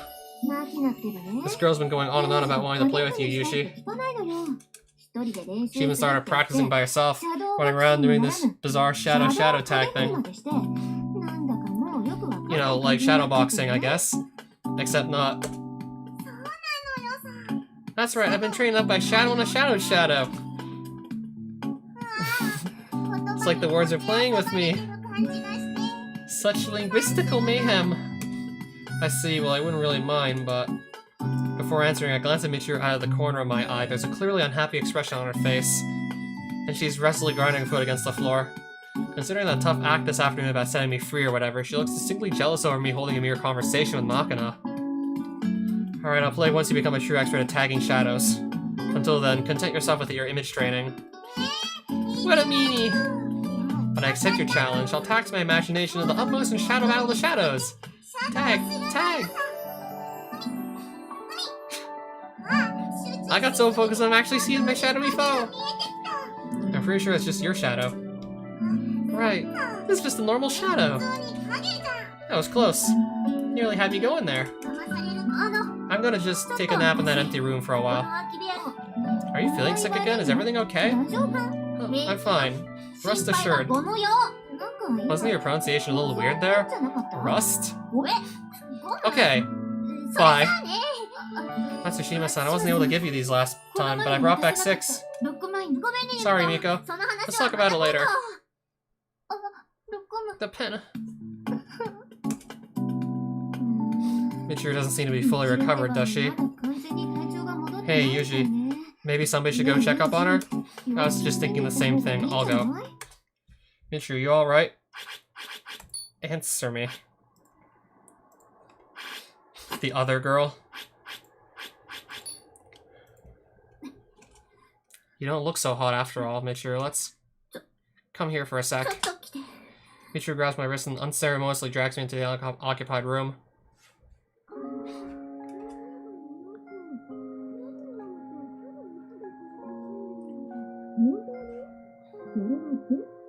What's wrong? The others here are worried, you know? I don't think I can stand this after all. Michiru mumbles a spectacularly inadequate explanation in a tear-choked voice. I also don't know what she's trying to say. I want to... you know... Want to do what? If you have something to say, then say it. Pretend is fun, but I want to kiss. Okay, honestly, the last time I heard this music play, it was honestly just more than a kiss, but I'm playing the Steam version of the game, so I'm not going to actually get to see the H scene in question. So the first H scene would take place, I assume, right here or something, right? I mean, I remember this music playing and then Makina and Yushi were doing it. I don't understand you. First you go on about how you don't want anything from me anymore, now you're demanding kisses? I'm sorry. The truth is I'm so scared. I don't know what to do anymore. So please. Can we pretend again? Even if it's a lie, I think it'll help. Is playing pretend really going to satisfy you? I don't know. I don't know. But if we go all the way, maybe it'll help a little. All the way? What's that supposed to mean? Please, my heart hurts. I don't think I can stand this much longer. I want a reason why I can be here. I want something to help me believe that I matter. I decline. Huh? Huh? You're just in a temporary state of mental agitation. Sorry, but I don't make a habit of playing with distraught women. I'm not distraught. I'm not. I'm the same as always. You sure as hell don't look it. Just do what I say, idiot. But come on already.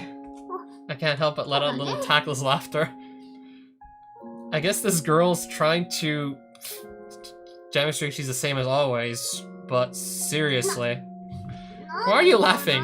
Hurry up and pretend to love me already. Honestly, you really are an idiot. Shut up. Are you going to do this or not?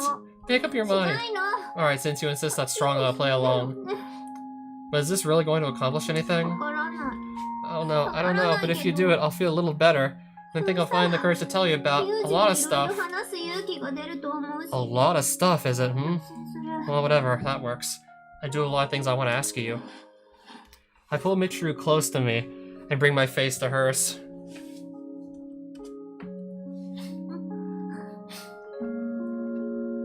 Okay, so this looks like something out of an H scene, perhaps.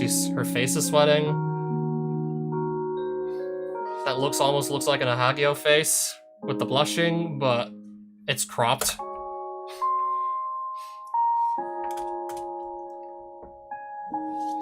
Okay, they're just kissing apparently right now. Why do I feel like I'd be seeing an H scene right now if I wasn't playing the censored version of Grisaia? Something wrong? Your breathing seems to have gotten rough all of a sudden. It hasn't.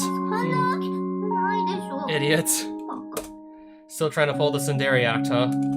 In that case... What the hell is going on here?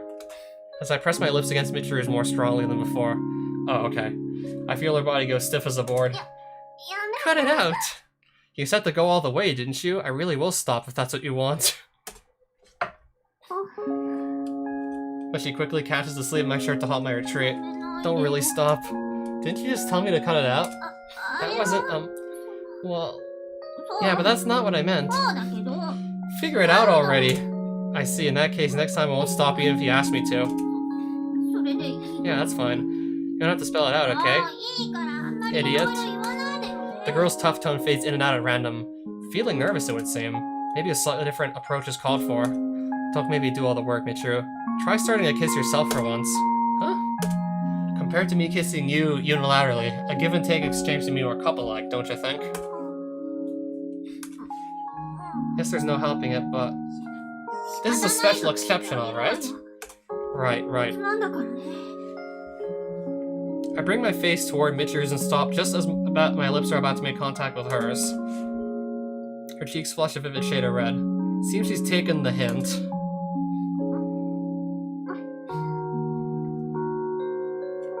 After a hesitant moment where her eyes flit back and forth, Michiru softly touches her lips to mine. Lightly sucks against my mouth and retreats. Before she has a chance to turn her face aside in embarrassment, I follow and kiss her in return. We press our lips together again and again, alternating attack and defense. Michiru. Yuji, I've wanted to do this for so long. こうしたかった。 Whenever our mouths part for a moment, Michiru looks up at me with moist eyes. I reach out to stroke her cheek, then gently wrap my arm around her shoulder and pull her closer. I assume there would have been actually just more, like, explicit action if I wasn't playing the censored version. But no, like, just some kissing and then she falls asleep in his arms. We can't exactly lie around here all day. I lift the girl to my back and head for her room. I wait at Michiru's bedside as she sleeps, occupying myself with a book. I feel a little exasperated at myself for reading at a time like this, but it's the surest method I have of regaining emotional balance.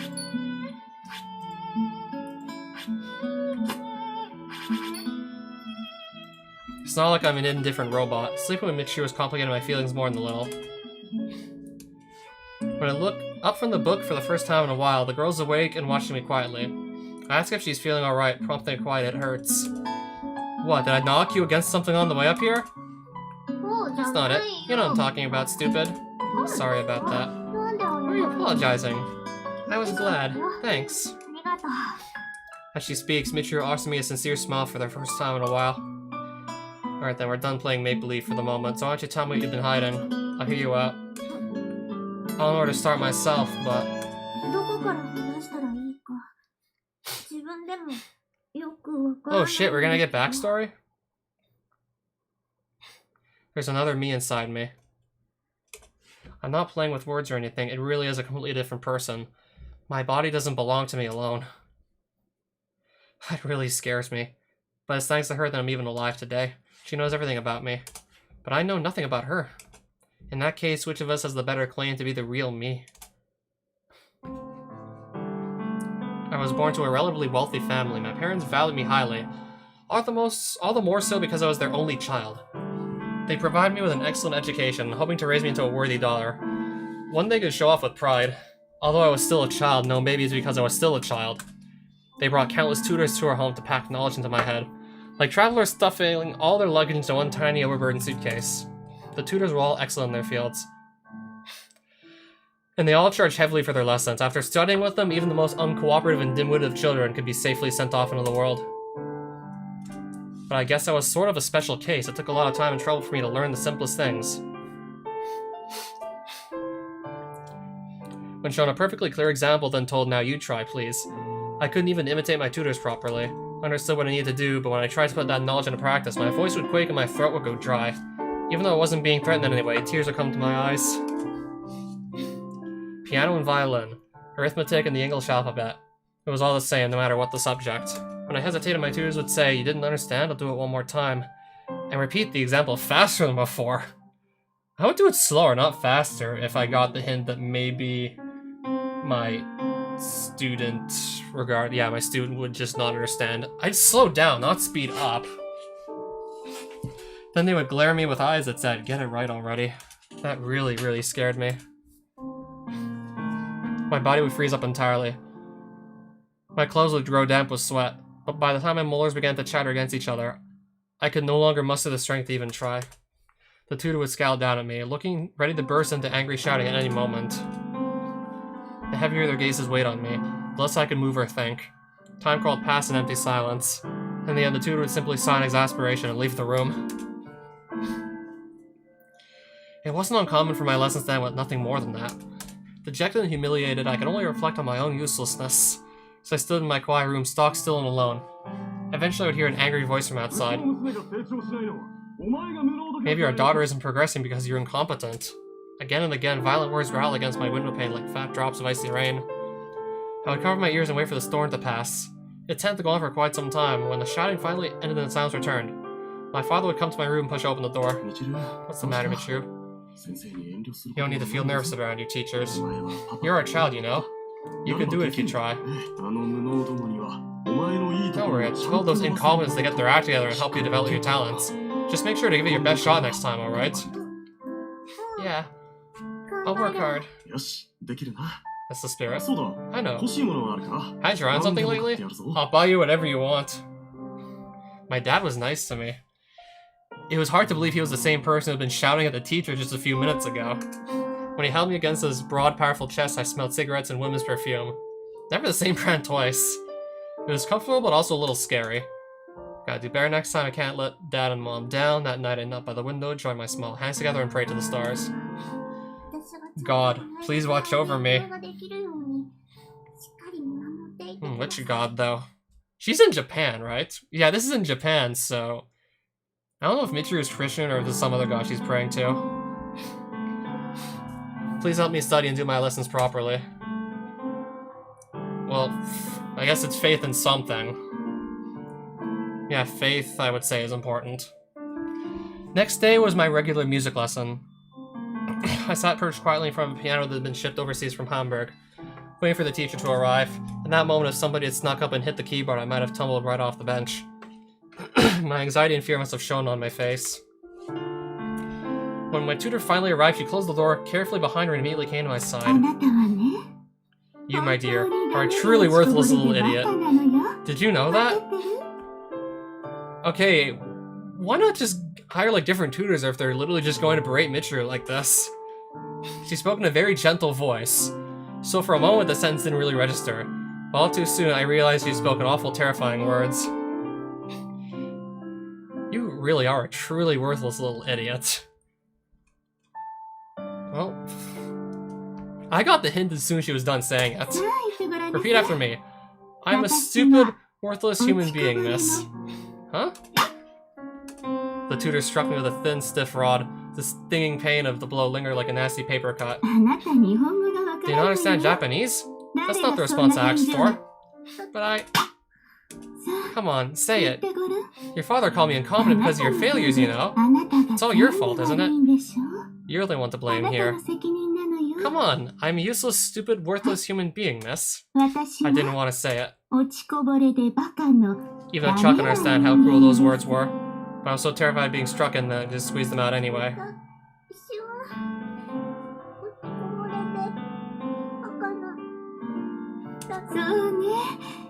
Now then, let's begin practice, shall we? That's right. Don't go showing your father where I disciplined you, alright?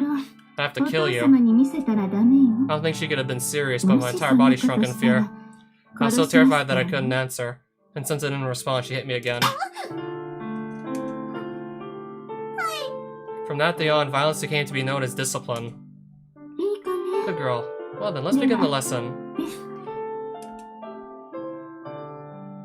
I had numerous tutors, but after that day, it wasn't long before every one of them began to discipline me in the same way. Wait, all of them?! That female tutor might have told the others they wouldn't tap to my parents, no matter what they did to me. Their discipline grew more refined with time, developing into a kind of art. They found ways to cause me pain without leaving telltale marks behind. Skillfully and thoroughly, they broke me in mind and body. It became impossible for me to look people in the eyes when I spoke. I was never good at holding lengthy conversations, but my responses grew shorter every passing day. By the end, I was barely speaking at all. Even then, my suffering might have been slightly meaningful, though Spartan lessons had produced results. But no matter how hard I tried to please my tormentors, it never improved my evaluations. My father dismissed the tutors in 1s and 2s over my terrible results until none remained. They cursed me in my face before they went. Some even spat onto the floor of my room before stalking out. Did something bad happen? Not really. I see. It's alright if you can't study or play an instrument. I'll be happy just to see you grow up healthy and strong. But I was unable to fulfill even that modest hope. On my walks around the garden, I would sometimes find myself painfully short of breath, clutching my throbbing chest. My parents grew concerned. Eventually, they brought me to the big hospital for an examination. There I was, diagnosed with a serious heart disease. The doctor's verdict. Continuing to lead a normal life outside the hospital necessitates significant restrictions on my activities. From now on, I had to refrain from vigorous exercise. Wait, so how did Michiru just tag along that 3-hour run with Yuji despite the heart disease? And, like, not just die on the spot there? Live peacefully and don't push yourself, otherwise things might take an irreversible turn for the worse. I couldn't study or play the piano, I was never much of an athlete. Even talking with people was a struggle, and now I'd become an invalid who couldn't even live a normal life. As I watched my parents' faces fill with disappointment, a thought occurred to me. Oh, look at that. My tutors were right all along. They told me I was a stupid, useless person who didn't even deserve to live. And they weren't wrong. They must have said it hundreds of times. Why didn't I figure this out earlier? Of course they beat me. It's only natural to treat garbage like garbage. Thinking that way made me feel a little better. I was stupid to even try to answer my parents' expectations. I wasn't cut out for that from the start.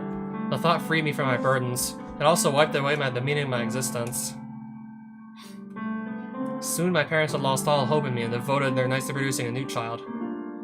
Their previously frequent visits to my room grew rare, and the time I spent alone increased. My room was always cold. I kept the curtains shut throughout the day. Little by little, I felt myself slipping away from the world outside. Nothing I did turned out right, but of course it didn't. I was defective from the start. Clumsy and awkward as I was, I soon found the one and only thing I was good at. Letting time roll past in empty, uneventful silence. I would sit quietly in the corner of my room, not budging a millimeter all day, simply drawing breath. That alone became something of a specialty of mine. Even a mollusk at the bottom of the sea probably couldn't beat me at staying still. That was all I had left to be proud of. I continued to live like a clam, but biologically speaking, I was a human being. My body grew larger little by little, and in time I stopped being a child. I was no longer allowed to shut myself up in my room doing nothing. I had to go to a place called school. The little mermaid who lived at the bottom of the sea couldn't speak the human tongue very well. By the same token, I couldn't really communicate with other students. It didn't help that I was a clam, not a beautiful princess. Everyone around me could live a normal life. I envied them from the bottom of my heart. I couldn't study or make friends. Moving around a little would get my heart streaming with pain. Just keeping myself breathing was about all I could manage. At first, a number of classmates made an effort to draw me out of my solitude. But I didn't know what to say to them. Most of the time I just nodded my head and mumbled yeah with a stiff expression on my face. Well, you missed a lot, to be honest. Eventually the class came to operate as if I wasn't there. It was kind of a relief in a way. Nobody expected anything from me, so I couldn't disappoint anyone. It was as though I was made of air. Even in school I could return to my life as a clam. I thought that was just fine. Not bad at all. My parents made sure I went to school regularly, probably thinking I at least had to communicate with other people there. But it wasn't rare for me to go an entire day without speaking a single word. Even when the teacher took attendance, they just glanced in my direction, not bothering to call my name. And before that, there was Miamel dying on the side of the road.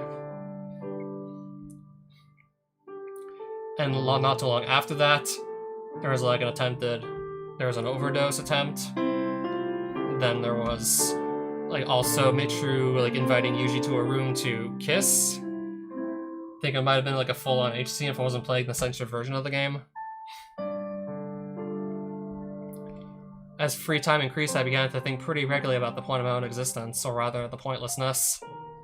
Why was I going to school? Why was I even alive? I considered those questions at some length. Watching from afar as my classmates laughed together and chatted enthusiastically about television. Sometimes I had to fight down the urge to burst into tears. They were so close, but I was separated from them by an insurmountable wall. Even a trash can is useful to others. I was just taking up space.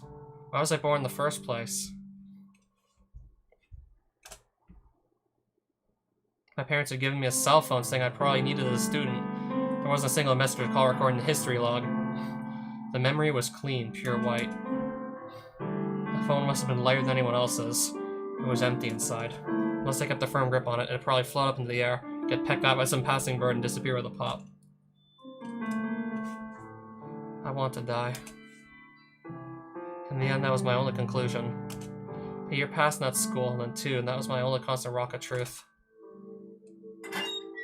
On the deserted rooftop of the school building, looking up into the blue sky that stretched out over the road to school, I longed for death. I simply don't understand the point of continuing to breathe. Living every day as a non-entity is something like walking on an icy road in bare feet. At first it's scary, but soon enough your nerves are paralyzed. You feel nothing at all. A good while later, when you realize this might be pretty bad, it's already far too late. There's nowhere to go from here. There's nothing to be done. You live every day of your life frozen to the ground, choking on bitter cold air. Might as well just die then. Alright, so what actually kept her alive? With that thought in mind, I began to head up to the roof during every recess period. Up there, the only thing separating this world from the next was a waist-high steel fence. Someday I'll cross over that fence and become free. Someday I'll escape into nothingness. Comforted by those thoughts, I waited patiently for the right timing. I waited for someone, God or whoever else, to send a sign just for me. I'd wrap my arms around my knees and sit, telling myself maybe today would be the day. Maybe today, the clouds would part for a ray of light, and a voice from above would say, "Come, it's time." I would probably imagine almost anyone else who read the backstory would cry too. I would stare closely at the trains barreling past the station, wondering if the sign might flash past in the window of the carriage. But instead, I just sat by myself on that roof. No matter how long and patiently I waited, I never saw any signals. Nobody whispered the words in my ear. In the end, I was all alone, just like I was everywhere else. Every place was the same to me. I was in the corner of the room where I'd been beaten terribly. I was deep at the bottom of the sea, where no light could reach. I was at the end of the world, surrounded on all sides by silent walls of stone. God must have been busy with something else. Otherwise, why wouldn't he fly over to me and speak the words? One day when I went to the rooftop as usual, I found a girl who in that very moment crossed over the fence. She was standing boldly on the very edge of the building, staring straight ahead, and when I saw her, one powerful thought filled my mind. That's not fair. Wait, what? Found a girl who had just in that very moment crossed over the fence on the roof and just killed herself.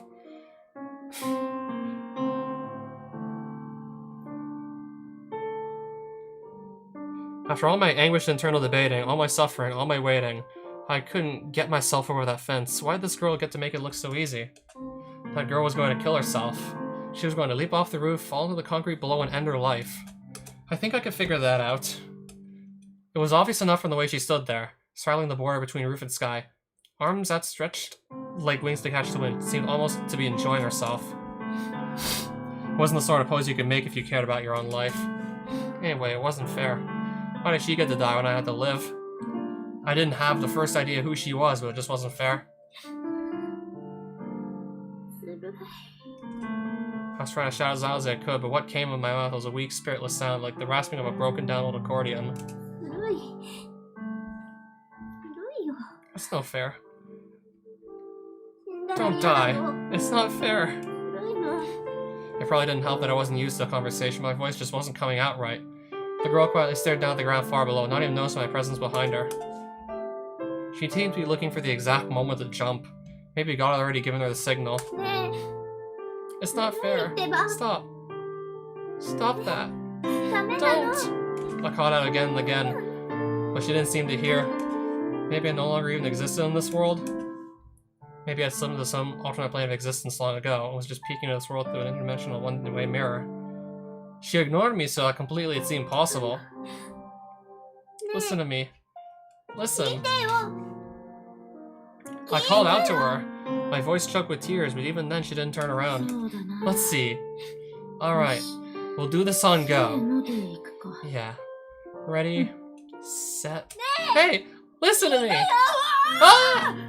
The girl's body went into spasms of shock. She looked like a wild animal with its fur standing on end. Oh shit! Scared the hell out of me! It nearly fell off! And then at long last she timidly turned around to face me. Who are you? Hey, listen to me! Listen! Huh? Hey, what are you crying for? How long have you been there anyway? It's not fair. Dying like that. It's not fair. Not fair? What are you talking about? My tear-stained face must have been a real sight. The girl lifted herself over the fence and turned to the side. She was wearing the same uniform as me. Unsurprisingly, she was clearly from my school. Your face is a total mess. Want to wipe it off? She handed me her handkerchief and I dried my tears. Nothing like that had ever happened to me before. It was embarrassing, but it made me sort of happy. Didn't really know what to do next. So, what? Need something? That was kind of a hard question, actually. I just didn't want her to die. It's not like I was about to lecture her on treasuring her life or anything. I was just scared by the thought of someone escaping this world while I was still stuck on it. What is it? The girl watched me as if observing some rare species of animal. I didn't have the first idea where to begin or how to explain myself, so after thinking it over for some time, I chose the simplest option. Nice to meet you. I'm Matsushima Michiru. Seriously? An introduction now? Of all times? And that's it? We're done? That's seriously all you had to say? Why is she overreacting so much? Like, Michiru just told her name, so I'm confused. Nice to meet you? And she's overreacting to that? What the hell? Screwed up after all, huh? Guess I can't even manage a normal conversation anymore. The thought made me genuinely sad. I couldn't find my usual numb indifference. It felt like a harsh reminder that I didn't belong in this world any longer.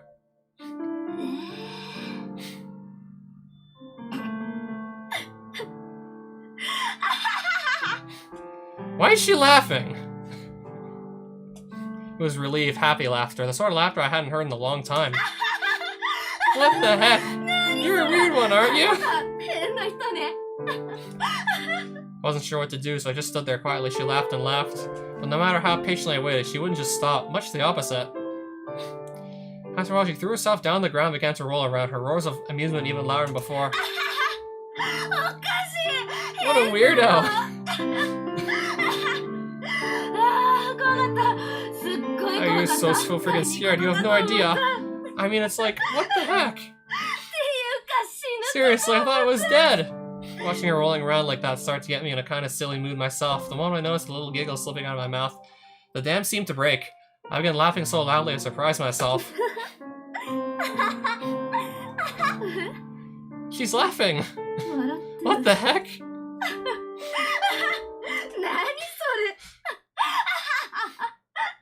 The two of us laughed for a very, very long time. Long enough the color of the sky changed above us. Long enough I could almost believe whole seasons had passed by. When our laughter finally came to an end, the girl rose shakily to her feet, both hands clutching her belly. She opened her mouth to speak, but at first could only manage a few high-pitched little giggles. Now I don't even feel like dying anymore. Holy shit. The girl had been planning to die. I knew that much from the start, but when she came out and said it so bluntly, I was still slightly taken aback. So stupid. What a joke. Guess this means I owe you my life, huh? Your life? That's how it is. Thank you. I didn't deserve to be thanked by anyone. Why was she saying this to me?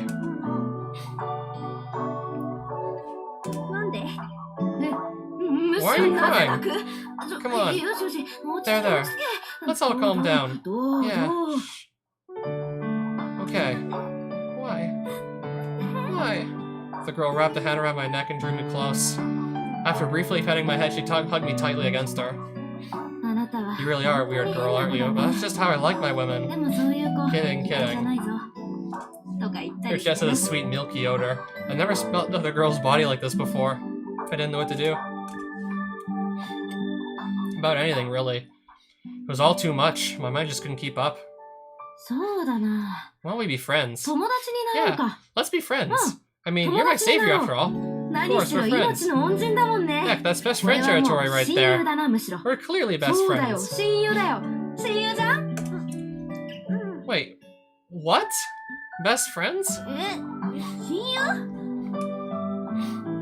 Nice to meet you, best friend. It's a pleasure to meet you. I convinced myself there was no place for me in this world, but when I felt the life pulsing in her chest, I found myself able to breathe easily again. She smelled sweet and her body was soft and warm. I couldn't remember the last time I've been so close to another person. Contact with other people always seemed so scary, and it really was scary, to be honest. But at the same time, how can I put this? More than anything else, it felt like someone was gently tickling my heart. I returned home that day feeling as if I'd been reborn. Probably because of my unusually cheerful expression, my parents struck up a conversation with me for the first time in a while. Wasn't able to explain it well, but I did tell them I got to know somebody at school. I didn't say I made a friend, let alone a best friend. After all, there was still a chance it had been a delusion on my part. Maybe tomorrow everything would be back right to the way it was. That would be way too sad, right? Better not to get my hopes up. My parents said, I see it, good for you. Mixed emotions on their faces, not that it bothered me much. That night I ate my dinner slightly earlier than usual and slipped into my bed slightly before my normal time. For once I actually wanted tomorrow to arrive a little faster. But in school the next day I found everything the same. It wasn't like I had changed after all. I was still just myself. Nobody in my class even tried to talk to me. That morning I thought I might be able to keep a bit of a smile on my face, but in the end my expression was gloomier than ever. Maybe the girl I met that day before was a sign from God. A little cosmic meddling to keep me from killing myself at the wrong time. Could have just said so from the start, then. I nearly misunderstood. Nearly thought I found some place where I belonged. Nearly thought it was okay for me to live. Nearly started thinking like a normal person. That was a close one. I almost forgot my tutors taught me so thoroughly. That had to be it. I didn't have a best friend. That was all a dream. Dreams aren't worth it, are they? You end up feeling really tired and you wake up. After school, I stood for my seat before anyone else and beeline for the exit. For now, I just wanted to get out of that place, but the route off had become frightening, so I couldn't go back there. I wanted to run away, but I couldn't figure out where to go. All I knew is I didn't want to be where I was. When I slid open the door and dashed out into the hallway, there was a harsh thump and everything went black for a moment. In my haste, I'd run headlong to someone. I'm sorry. Somehow squeezing out the words, I turned to run. But before I could take another step, someone firmly seized me by the back of my uniform. I reflexively dropped my bag and shielded my head against the blow that would follow. This was a deeply ingrained habit from my childhood. When the tutors hit my head strongly, the nausea and dizziness would sometimes last for hours. If nothing else, I want to avoid that. But the violence I feared didn't arrive. On the contrary, my captor bent down and picked up the bag I'd thrown to the ground. You're a strange one, Michiru.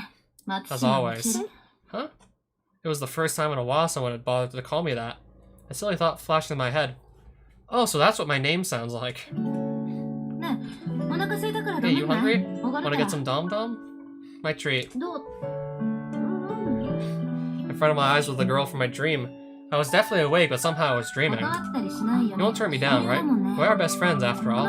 Have some other plans? I couldn't get myself to speak properly, so I shook my head vigorously from left to right. No, nothing at all. And I kept right on doing it. Until at last the girl reached out and caught my cheeks in her hands to hold me still. She led me by the hand. And for the first time in my life, I entered a so-called fast food restaurant. The complicated menu and colorful photographs left me lightheaded. They didn't have the first idea how to order. After stewing in confusion and panic for a long time, I tugged on her sleeve. Is this seriously your first time in this sort of place? She watched me for a moment and laughed in amusement. A little later, a small tray sat on our surprisingly cramped little table, bearing the hamburger and fries the girl ordered for me. I feel like she was really close.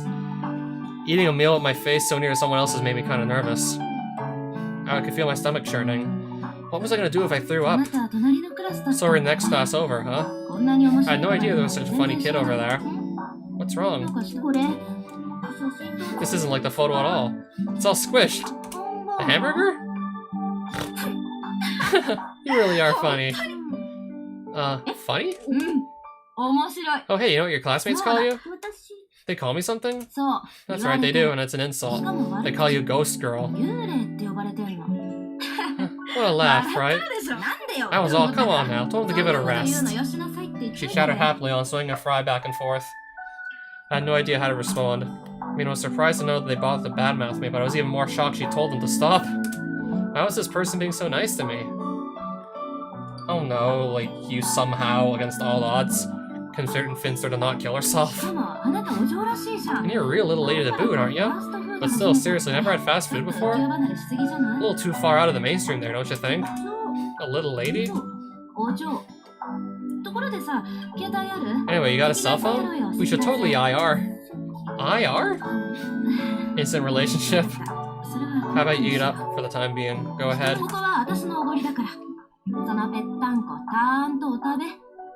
Alright, so how does this end up going horribly wrong? How does this backstory take a turn for the worse?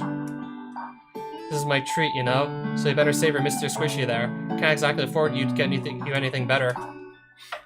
I picked up the miserably flat little hamburger from its bed of wrapping paper and took a large bite. To my surprise, a strong and vibrant flavor instantly filled my mouth. It might have not looked like anything like the photo, but it actually tasted really good. Oh, what'd you think? Pretty decent, right? Yeah, it's tasty. Why are you crying? Huh? I don't get it. It's tasty? You're crying because it's tasty?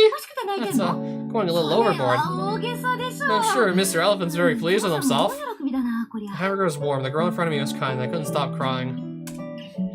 Not surprisingly, she looked a little astounded, but even so, she laughed. No matter what I did, she'd laugh.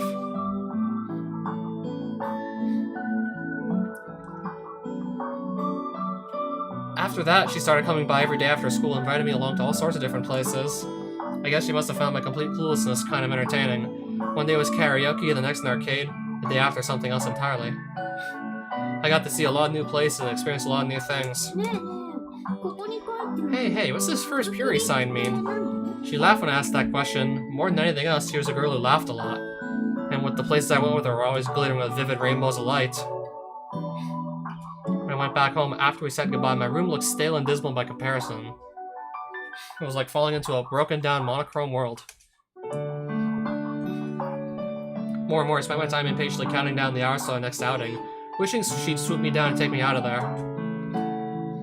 I remembered getting off the train with her at some station I'd never visited before, and buying matching pencil boxes in a store I never even known existed. After anguishing over my choice for dozens of minutes, I bought her a small hairpin as a present, and got a pouch in return. We traded hair scrunchies, ate ice cream together. The days rolled by like one unbroken dream. Her email address and phone number were recorded on my cell phone. I was too scared to send her a message or dial her number, but for some reason, just looking at those characters on the screen would bring a smile to my face. One day, the two of us were on the rooftop after school, gazing leisurely at the setting sun. The girl spoke to me in a quiet voice as the wind blew through her hair. You aren't gonna ask, are you, Michiru? About what? Why I was going to jump. She was always smiling, so I was taken aback to see her looking so serious all of a sudden. More importantly, that completely unexpected question left me thoroughly flustered. I mean, you want to die, right? That's all there is to it. What else would I ask? True enough. No other reason why you jump, is there? You really are a weird girl, Michiru. You think? I don't know. People just love asking me questions. About the future, boyfriends, part-time jobs, marks on my wrist. Can't keep track of it all anymore. I want to live in a simpler world. I didn't really understand what she was saying, so I listened very carefully. I hoped that if I listened carefully enough, I'd be able to pick up at least a little. What do you mean we're this part of the backstory? When you get right down to it, we're all alone, right? It's not like anybody really cares about me from the bottom of their heart. Everybody disappears in the end. I want to say it wasn't true, but I couldn't manage to speak. Don't want to be hated, so I'll hate first. Before they can lead me, I want to disappear, or whatever. Oh, what fuck? Gotta get going? Take care. Oh no. Is she gonna still jump anyways? What? I love you. Oh no. With those words, she playfully pretended to kiss me on the cheek, my face went red as a lobster, and I made a strange little "aw" noise. I'm just messing with you. Later. The evening sun was just sinking below the horizon as she left, still laughing. I just stood there for a while as darkness settled over the rooftop. My cell phone was always ringing. I didn't like it. Every time she was called off somewhere, she'd be quiet and subdued for a long time afterward. Her smiles looked forced. I was worried somebody might be doing cruel things to her, but I wasn't able to ask. Sometimes I noticed nasty bruises on her arms and legs. Even her face every once in a while. She'd always just laugh it off. It's okay, I'm fine, don't worry. I knew it wasn't. It wasn't okay at all. But I was afraid that asking her something would pop the bubble. destroy what we had, so I kept quiet. Even then, I knew I was being a coward. She had pulled me up from the bottom of the sea. Shouldn't I return the favor? Take your hand like she did for me? The question tormented me for a very long time, but there's no way I could do what she had done. I was still a piece of trash. It was only thanks to her that I could laugh a little. It was only thanks to her that I found a little happiness. I couldn't allow myself to misunderstand. This was a temporary world. A dream I'd wake up from eventually. Lingering alone on the roof, I ripped the cold metal handrail tightly. I still didn't have the courage to make that short journey to the other side of that fence. For a few days after answering that phone call, my friend didn't attend school. I was afraid something bad might have happened to her. Just like when I was a child, I knelt by a windowsill and whispered countless prayers. Please keep her safe, God. Please keep a smile on her face.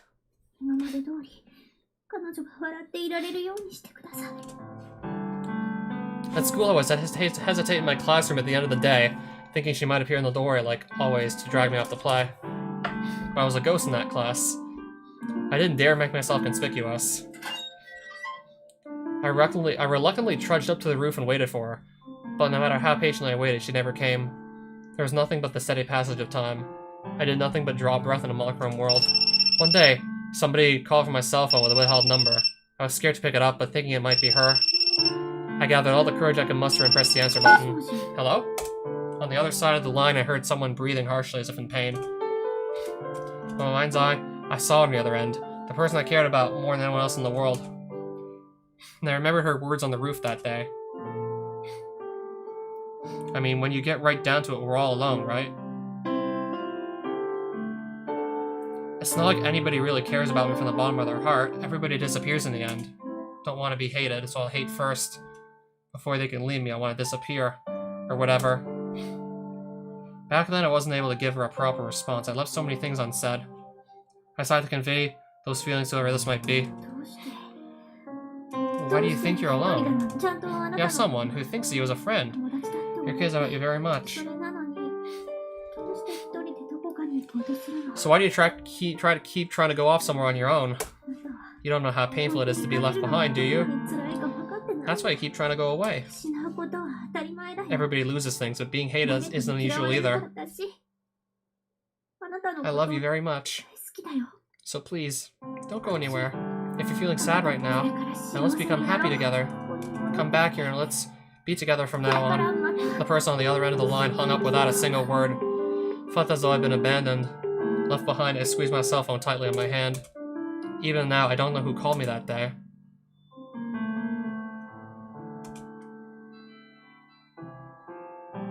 The next time I saw my friend was more than 2 weeks later. By that point, even sitting through class had become unbearably agonizing. I'd spent the entire day on the roof waiting for her. But one day, completely out of the blue, she appeared before me once again.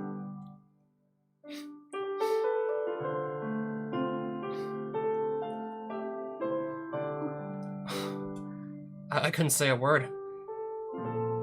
There wasn't a trace remaining of the girl who always laughed so happily. Her school uniform was tattered and torn. Her hair looked like it had been hacked out with a knife. What the hell happened?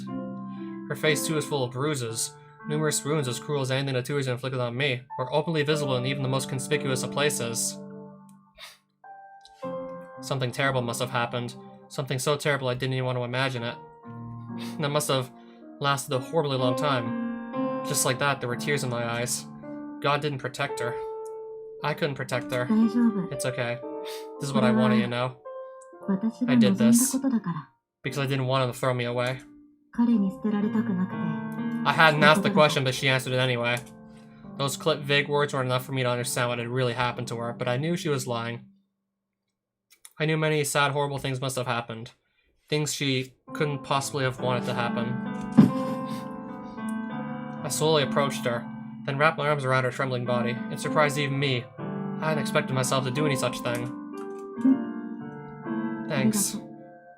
You're sweet, Michiru. That's not true. No, it is. You really are a kind girl. You've heard the rumors, right? Well, they're true. Must think I'm an idiot, huh? It's okay. You can laugh.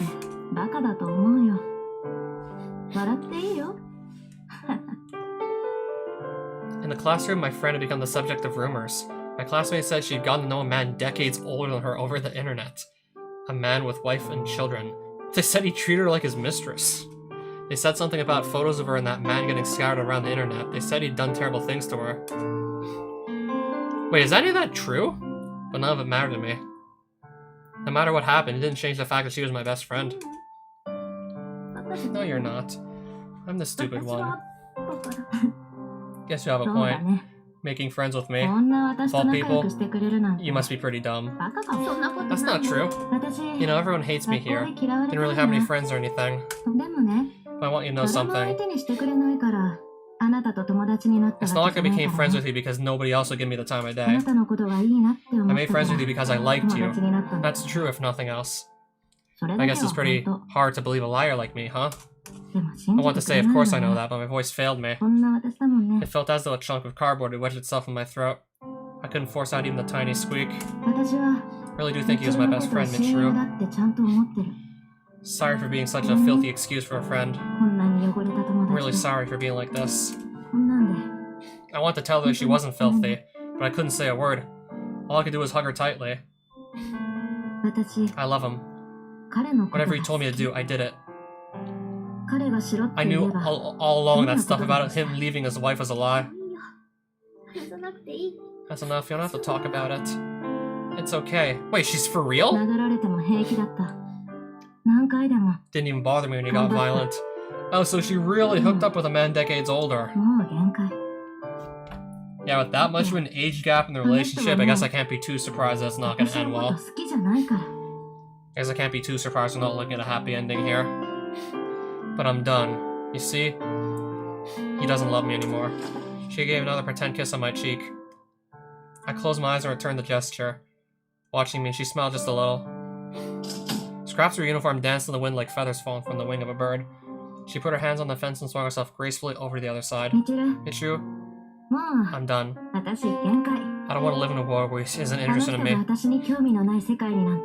I don't want to live in a world without him in it. A guy who's decades older than you who beats you. You should be happy you're getting away from him. Like, what did she see in this guy? Maybe I don't want to know. Straddling the border between roof and sky, standing on the line that divided this world from the next, she spoke to me. A single thought ran through my dazed brain. It's just like the first time we met. I'm gonna go ahead. I want to say, I'll come with you. You're not the only one you know. I'm not interested in a world without you in it, so if you're going, I'll come along. Just don't leave me behind. Don't leave me here alone. I want to tell her. You joked that you loved me once, but I really do love you. That's the reason I'm still alive today. I wanted her to know, but I couldn't speak or move. My body felt it was encased in concrete. I couldn't lift a single finger. Goodbye, Michiru.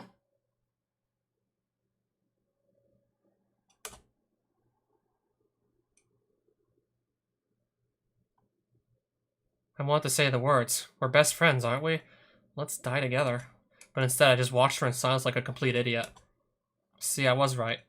I'm the stupid one after all.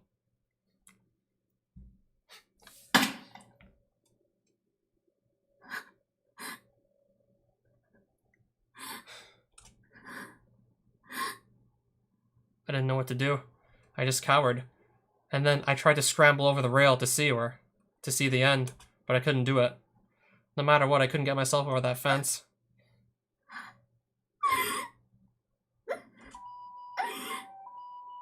I could feel my feet giving way underneath me. I couldn't even keep myself upright. Why hadn't I died with her? I was right from the start. There was never a place for me here. Screwed up big this time, didn't I? Shouldn't have let myself think I could become a normal person. Shouldn't have thought I could find something like happiness. In the end, it vanishes. The bubble pops. In that case, it would have been better to have never got my hopes up in the first place. Just like my parents stopped expecting anything of me, I should have stopped expecting anything from the world. I heard the wail of a siren and chorus of horrified screams from far away. And then I fainted. My body still twined awkwardly around that fence. Just before I lost consciousness, I heard a sound like the click of a television set falling silent. Don't know if it was a hallucination or not, but I heard it clearly. When I woke up, I was lying in a hospital bed. It's seemed I'd been unconscious for quite a long time. Normally, there should have been police waiting at my bed to question me, but Dad took care of all of that. Probably less out of concern for me than out of his desire to keep this troublesome situation from dragging on. I thought they'd discharge me soon enough, but I discovered my chronic chest pain had grown dramatically more intense. My body was no longer physically capable of enduring a normal life. The doctor said the shock of losing a close friend may have advanced the progression of the disease, but I really didn't know if that was true. Either way, the pain in my heart was now so agonizing it could at times render me unconscious. My parents had more or less abandoned me, but I guess this miserable new development managed to move them to pity. They decided to send me to America for a heart transplant operation.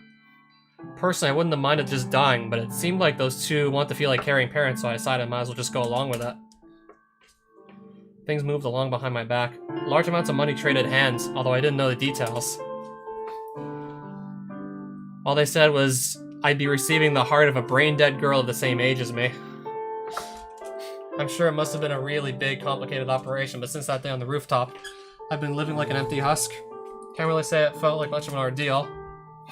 They carried me off in an airplane to a place where I couldn't understand what any word anyone was saying. The doctor put me under anesthesia and I fell asleep. Before I knew it, I was right back in Japan. It really did seem to happen in the blink of an eye. I didn't have time to feel much of anything. My procedure apparently went about as smoothly as possible. They'd pumped me full of immunosuppressants to prevent my body from rejecting the new heart. But I recovered quickly without any side effects. It didn't even feel particularly strange having another person's organ inside my body. Sometimes I almost doubted whether they'd really operated on me. Of course, just touching the scar on my chest was enough to convince myself it had to be true. But really, what difference did it make either way? The lump of flesh inside me constantly thumping away was different from the one that had been there yesterday, that was all. Nothing important had changed.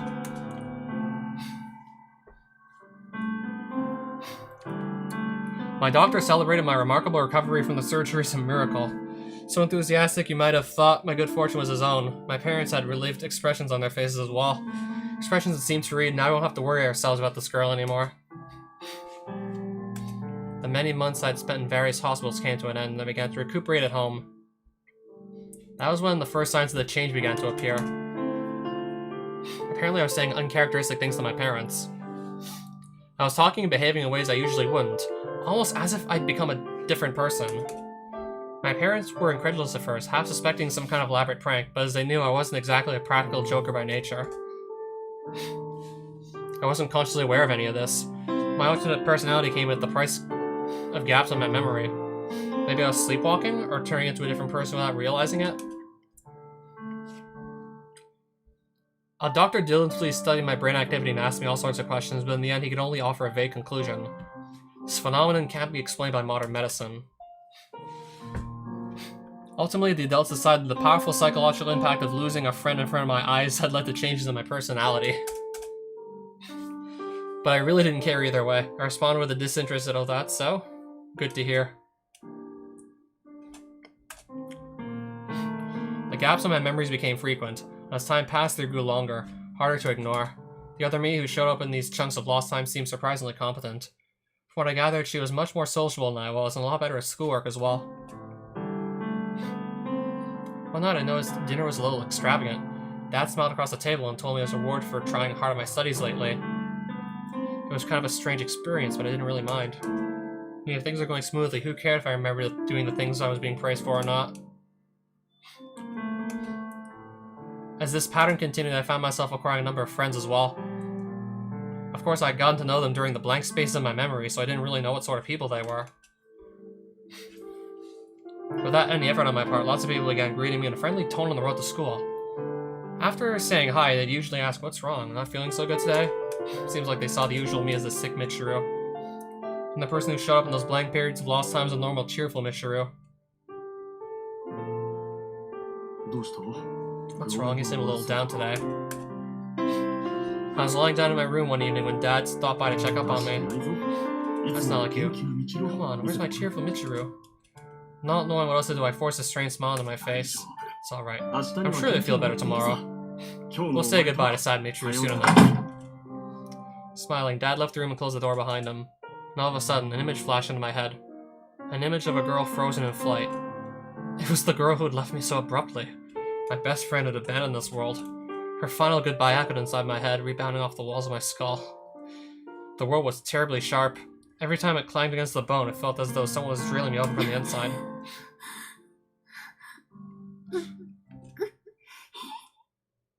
Trembling with fear and pain, I dove into my bed in search of refuge. Greasy sweat broke out on my forehead. I swallowed a few pills my doctor prescribed, pulled the blanket over my head, and squeezed my eyes shut. If I can get past this, I'll become the cheerful Michiru again. I can't break down now.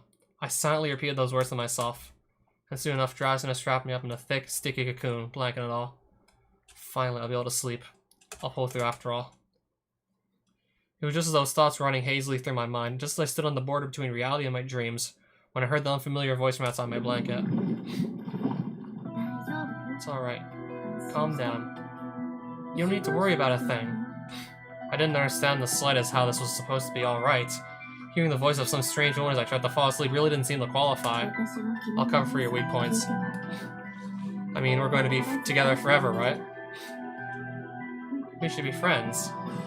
Yes, let's be best friends. The instant I heard those words, I felt my heart pound violently. A sharp, white-hot pain spread from my chest throughout my entire body, as if traveling through my blood vessels. Don't call yourself that. I only have one best friend. I only need one. I remember the doctor offhandedly mentioning a phenomenon known as cellular memory. In rare cases, patients receiving heart transplants had seemed to inherit aspects of their previous owner's tastes or memories. Maybe it happened to me. No, this wasn't anything so minor. The former owner's entire personality had slipped inside me, complete and distinct from my own. And now she was talking to me, declaring herself my best friend. I wasn't about to put up with that. Another best friend was the last thing I wanted. I hate you! You don't get to decide who my best friend is! Throwing off the cover with my pulse pounding in fear of my own body, I shouted this disembodied voice. It's alright. I just want to help you out. But I want your help! She was the only one who could help me! I couldn't even tell if it was a reality or some insane nightmare. My terror escalated into frenzy. I ripped out clumps of my own hair, bit my own arms, and kicked things all over the room till my feet bled. But it wasn't enough. I grabbed the box cutter from my desk, grasped it tightly in my hands, and listened carefully, trying to figure out where the voice was coming from. The voice was the cause of this pain. It flowed through my body with the blood thumping out of my heart, bringing agony with it. I had to get that voice out of my body. With that thought, I cut up my wrist with the blade, trying to drain the voice out of me along with my blood, but no matter how many times my arm bled, the voice remained securely inside my body. In that case, I had no choice. I needed to uproot it directly. I need to get rid of that foreign entity pulsing inside me. What, did she just shoot herself? I pointed the blade at my own chest and stabbed as hard as I could. It wasn't the sharpest blade, but it broke the skin easily enough. Slowly it gouged its way through my flesh. Just a little further and I'd reach the heart. The invasion would be over soon. I'd be rid of the voice. I felt relief washing over me, but just then I smelled the distinctive mixture of cigarettes and a strange woman and realized my father entered the room. My God, Michiru. Why? Before I knew it, my room had become a disaster scene. The shattered and torn remnants of my belongings stained dark by the splashes of fresh blood. The box cutter fell from my hands and hit the ground with a dull thunk. The sound abruptly brought me back to reality. Dad's familiar face was so contorted that he looked like an entirely different person. I had to smile. I had to reassure him. But different words came out of my mouth. Dad, am I going crazy? Dad hugged me closely for the first time in many years, but it was very different from that girl's embrace. Even though he was holding me close, I could feel a vast chasm looming between us. That very night I was admitted to another hospital. Not that any choice in the matter. It was very quiet there. All the patients were tranquil and sedate. Sometimes it felt as though I'd wandered some forgotten corner of the afterlife. There were times when I found their constant unchanging smiles frightening, but I got the idea soon enough. Basically, it was a place where you could live without getting tangled up in your emotions. You could pass the time peacefully, thinking about nice things. To put the opposite spin on it, in that place you weren't allowed to think about anything else. The medicine they gave me there made my mind feel pleasantly cleared. My other personality stopped emerging entirely. It was like living inside a tightly closed music box. Boring but very peaceful. I stayed in there for a long time. I didn't talk with anyone. For the most part, I just stood quietly by the wall, trying not to stand out. Trying to shrink myself down to the point where the world would overlook me. One day I tripped on the leg of a chair and fell to the ground. That had never happened before, so I wasn't sure what to do. You never tripped and fell before? Fortunately, no one insulted me or yelled angrily. Instead, a few patients nearly put their hands to their mouths and giggled softly in amusement. I liked hearing that sound. Lying on the ground, an idea occurred to me. Maybe if I fell on purpose, I could make people laugh again.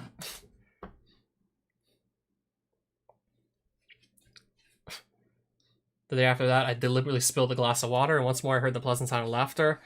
Emboldened by my success, I spoke. 勝手にこぼれ Silly るなん cup て spilled all on its own. 変なコップ。 More people laughed than before. Their voices were warm and gentle. I found a way to make myself useful. By devoting myself to clowning around, I could at least make others smile. From that day on, I acted out a sillier version of myself, an exaggerated funny caricature of me, and I sustained myself on a sugary sweet diet of laughter. Alright then, from now on I'd go with this way of life. The pretending didn't bother me. It was worth it to do something for other people. It was worth it to have something to live for. Nobody had appreciated me before because I wanted them to like the real me. Problem was the real me wasn't any good, so I might as well just pretend. All I had to do was act out the most convenient role, force out the most convenient emotions, become someone who put a smile on people's faces. Even if that meant the real me disappeared entirely, I didn't care. I was a little anxious about whether someone as stupid as me could even act convincingly, but I had no choice but to try. Among the patients, I gained a niche as the weird but funny girl. As I grew into the role, I became more lively. In time, the doctors decided I was on my way to a full recovery, and politely ejected me from the hospital. I lost my place in the world, but my parents soon found me another. Apparently, they heard somewhere or other with this They'd heard about this special school that only gathered students with complicated circumstances. I was enrolled in Maham Academy soon after my return. I kept right on playing the clown in this school. I thought it would be nice to keep everyone laughing, and in fact, that's just how things turned out.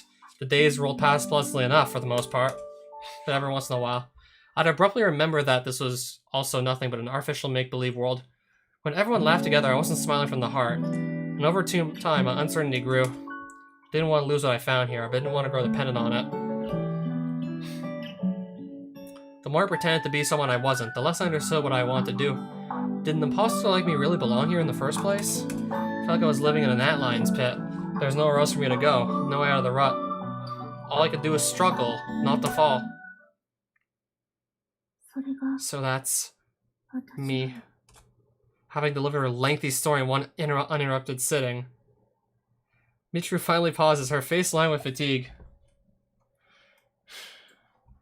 I don't know, I've been reading dialogue for nearly 2.5 hours, so I might have said, Khan Academy. Yeah, let me see if I said Khan Academy. Did you just say Khan Academy? Let's see. Yeah, apparently Michiru gets admitted to the Khan Academy.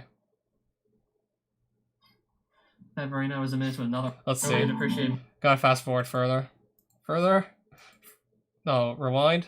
Was the real me wasn't any good, so I might as well just pretend. All I had to do was act out the most convenient role, force out the most convenient emotions. This way of life. But that meant the real me disappeared entirely. I lost my place in the world, but my parents soon found me another. Apparently, they heard somewhere or other with this about this special school that only gathered students with complicated circumstances. I was enrolled in Maham Academy soon after my return. Maham Academy? I kept right on playing the clown in this school. I think I said Maham. I thought it would be nice to keep everyone laughing, and in fact, that's just how things turned out.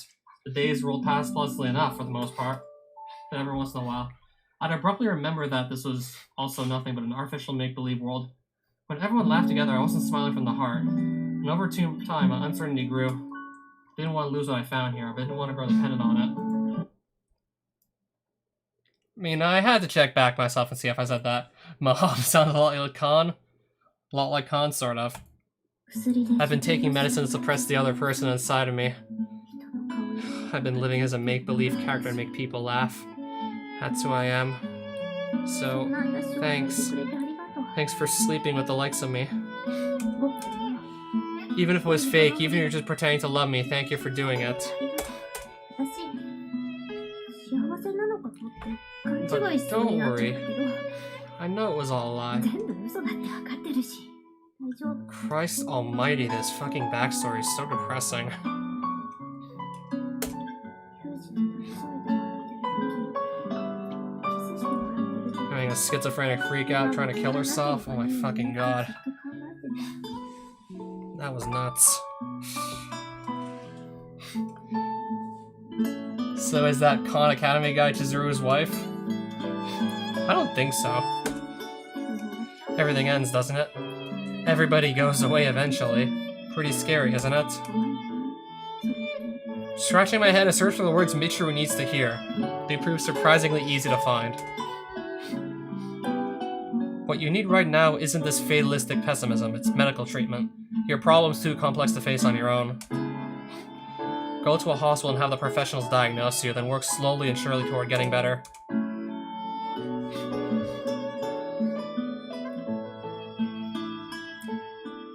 I can understand general outline of the situation. The memories of her organ donor have influenced Michiru's mind, or so she thinks at least. It's not a common phenomenon, but apparently it's not entirely unprecedented either.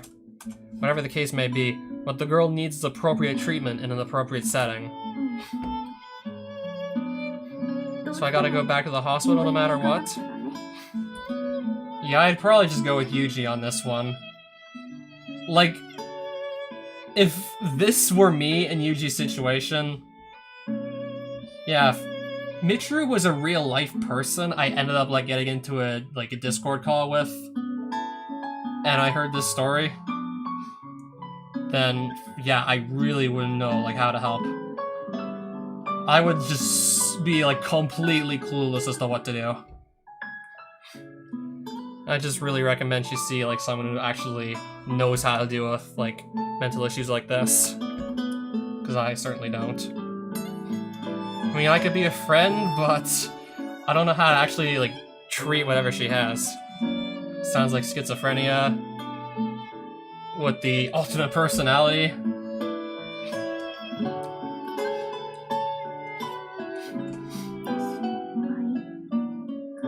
That would make me happy if you mean it. Why would I lie? I didn't dislike that make-believe game of yours. Probably could have found another way to occupy myself, but spending time with you is, well, enjoyable. Really? I'm not lying. How many times do you want to make me say the exact same thing?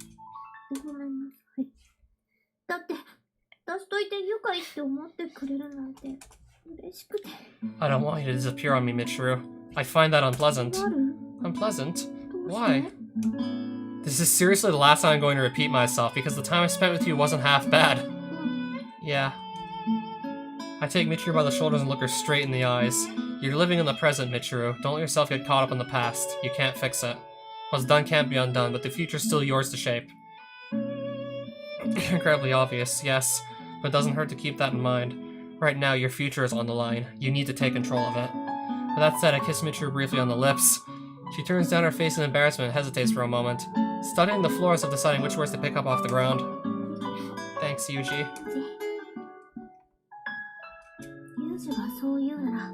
I'll do it tomorrow even, I mean. The earlier the better, right?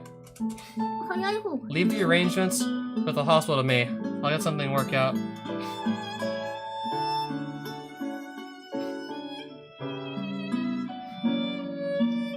Michiru's Rue has the final choice that determines what ending you get fairly early. So you think I'm gonna find out like what ending I get like 10 seconds after? Thanks and sorry to be such a nuisance. You're not a nuisance.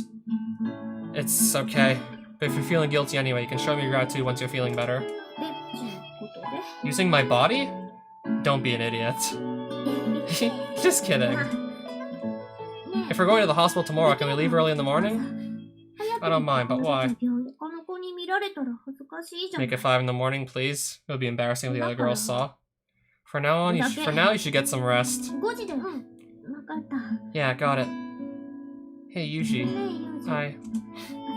I love you. Not psych. As if.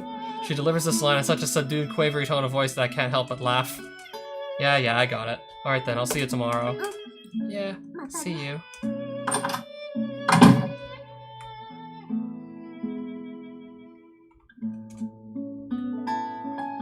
Looks like I'm going to end up indebted to Chizuru yet again. Spend my walk to the principal's office ruminating on Michiru's story. Her tale's still fragmentary and the plot's tangled. Deciphering it is going to be difficult. Might even turn out to be one of those books you can spend a lifetime on without ever finding a conclusive interpretation. But even so, I decide to keep turning the pages. Why? Because it feels like the thing to do. Simple as that.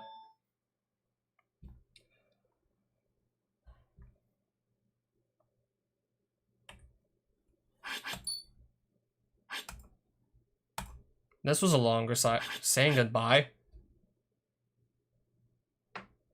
Alright, this chapter's called Saying Goodbye, but I'm gonna end the Grisaia stream here because I've been live for... Well, let's see. At least 160 minutes. I mean, it was getting interesting, so of course I'd stay for like more than just an hour. I mean, they got like one hell of a backstory and it kept on dragging on. Not that I really minded because, yeah, I just really couldn't stop reading. I mean, I didn't want to just like leave the backstory like unfinished like halfway through. Yeah, this is honestly getting intense. I'm not just gonna leave it halfway through.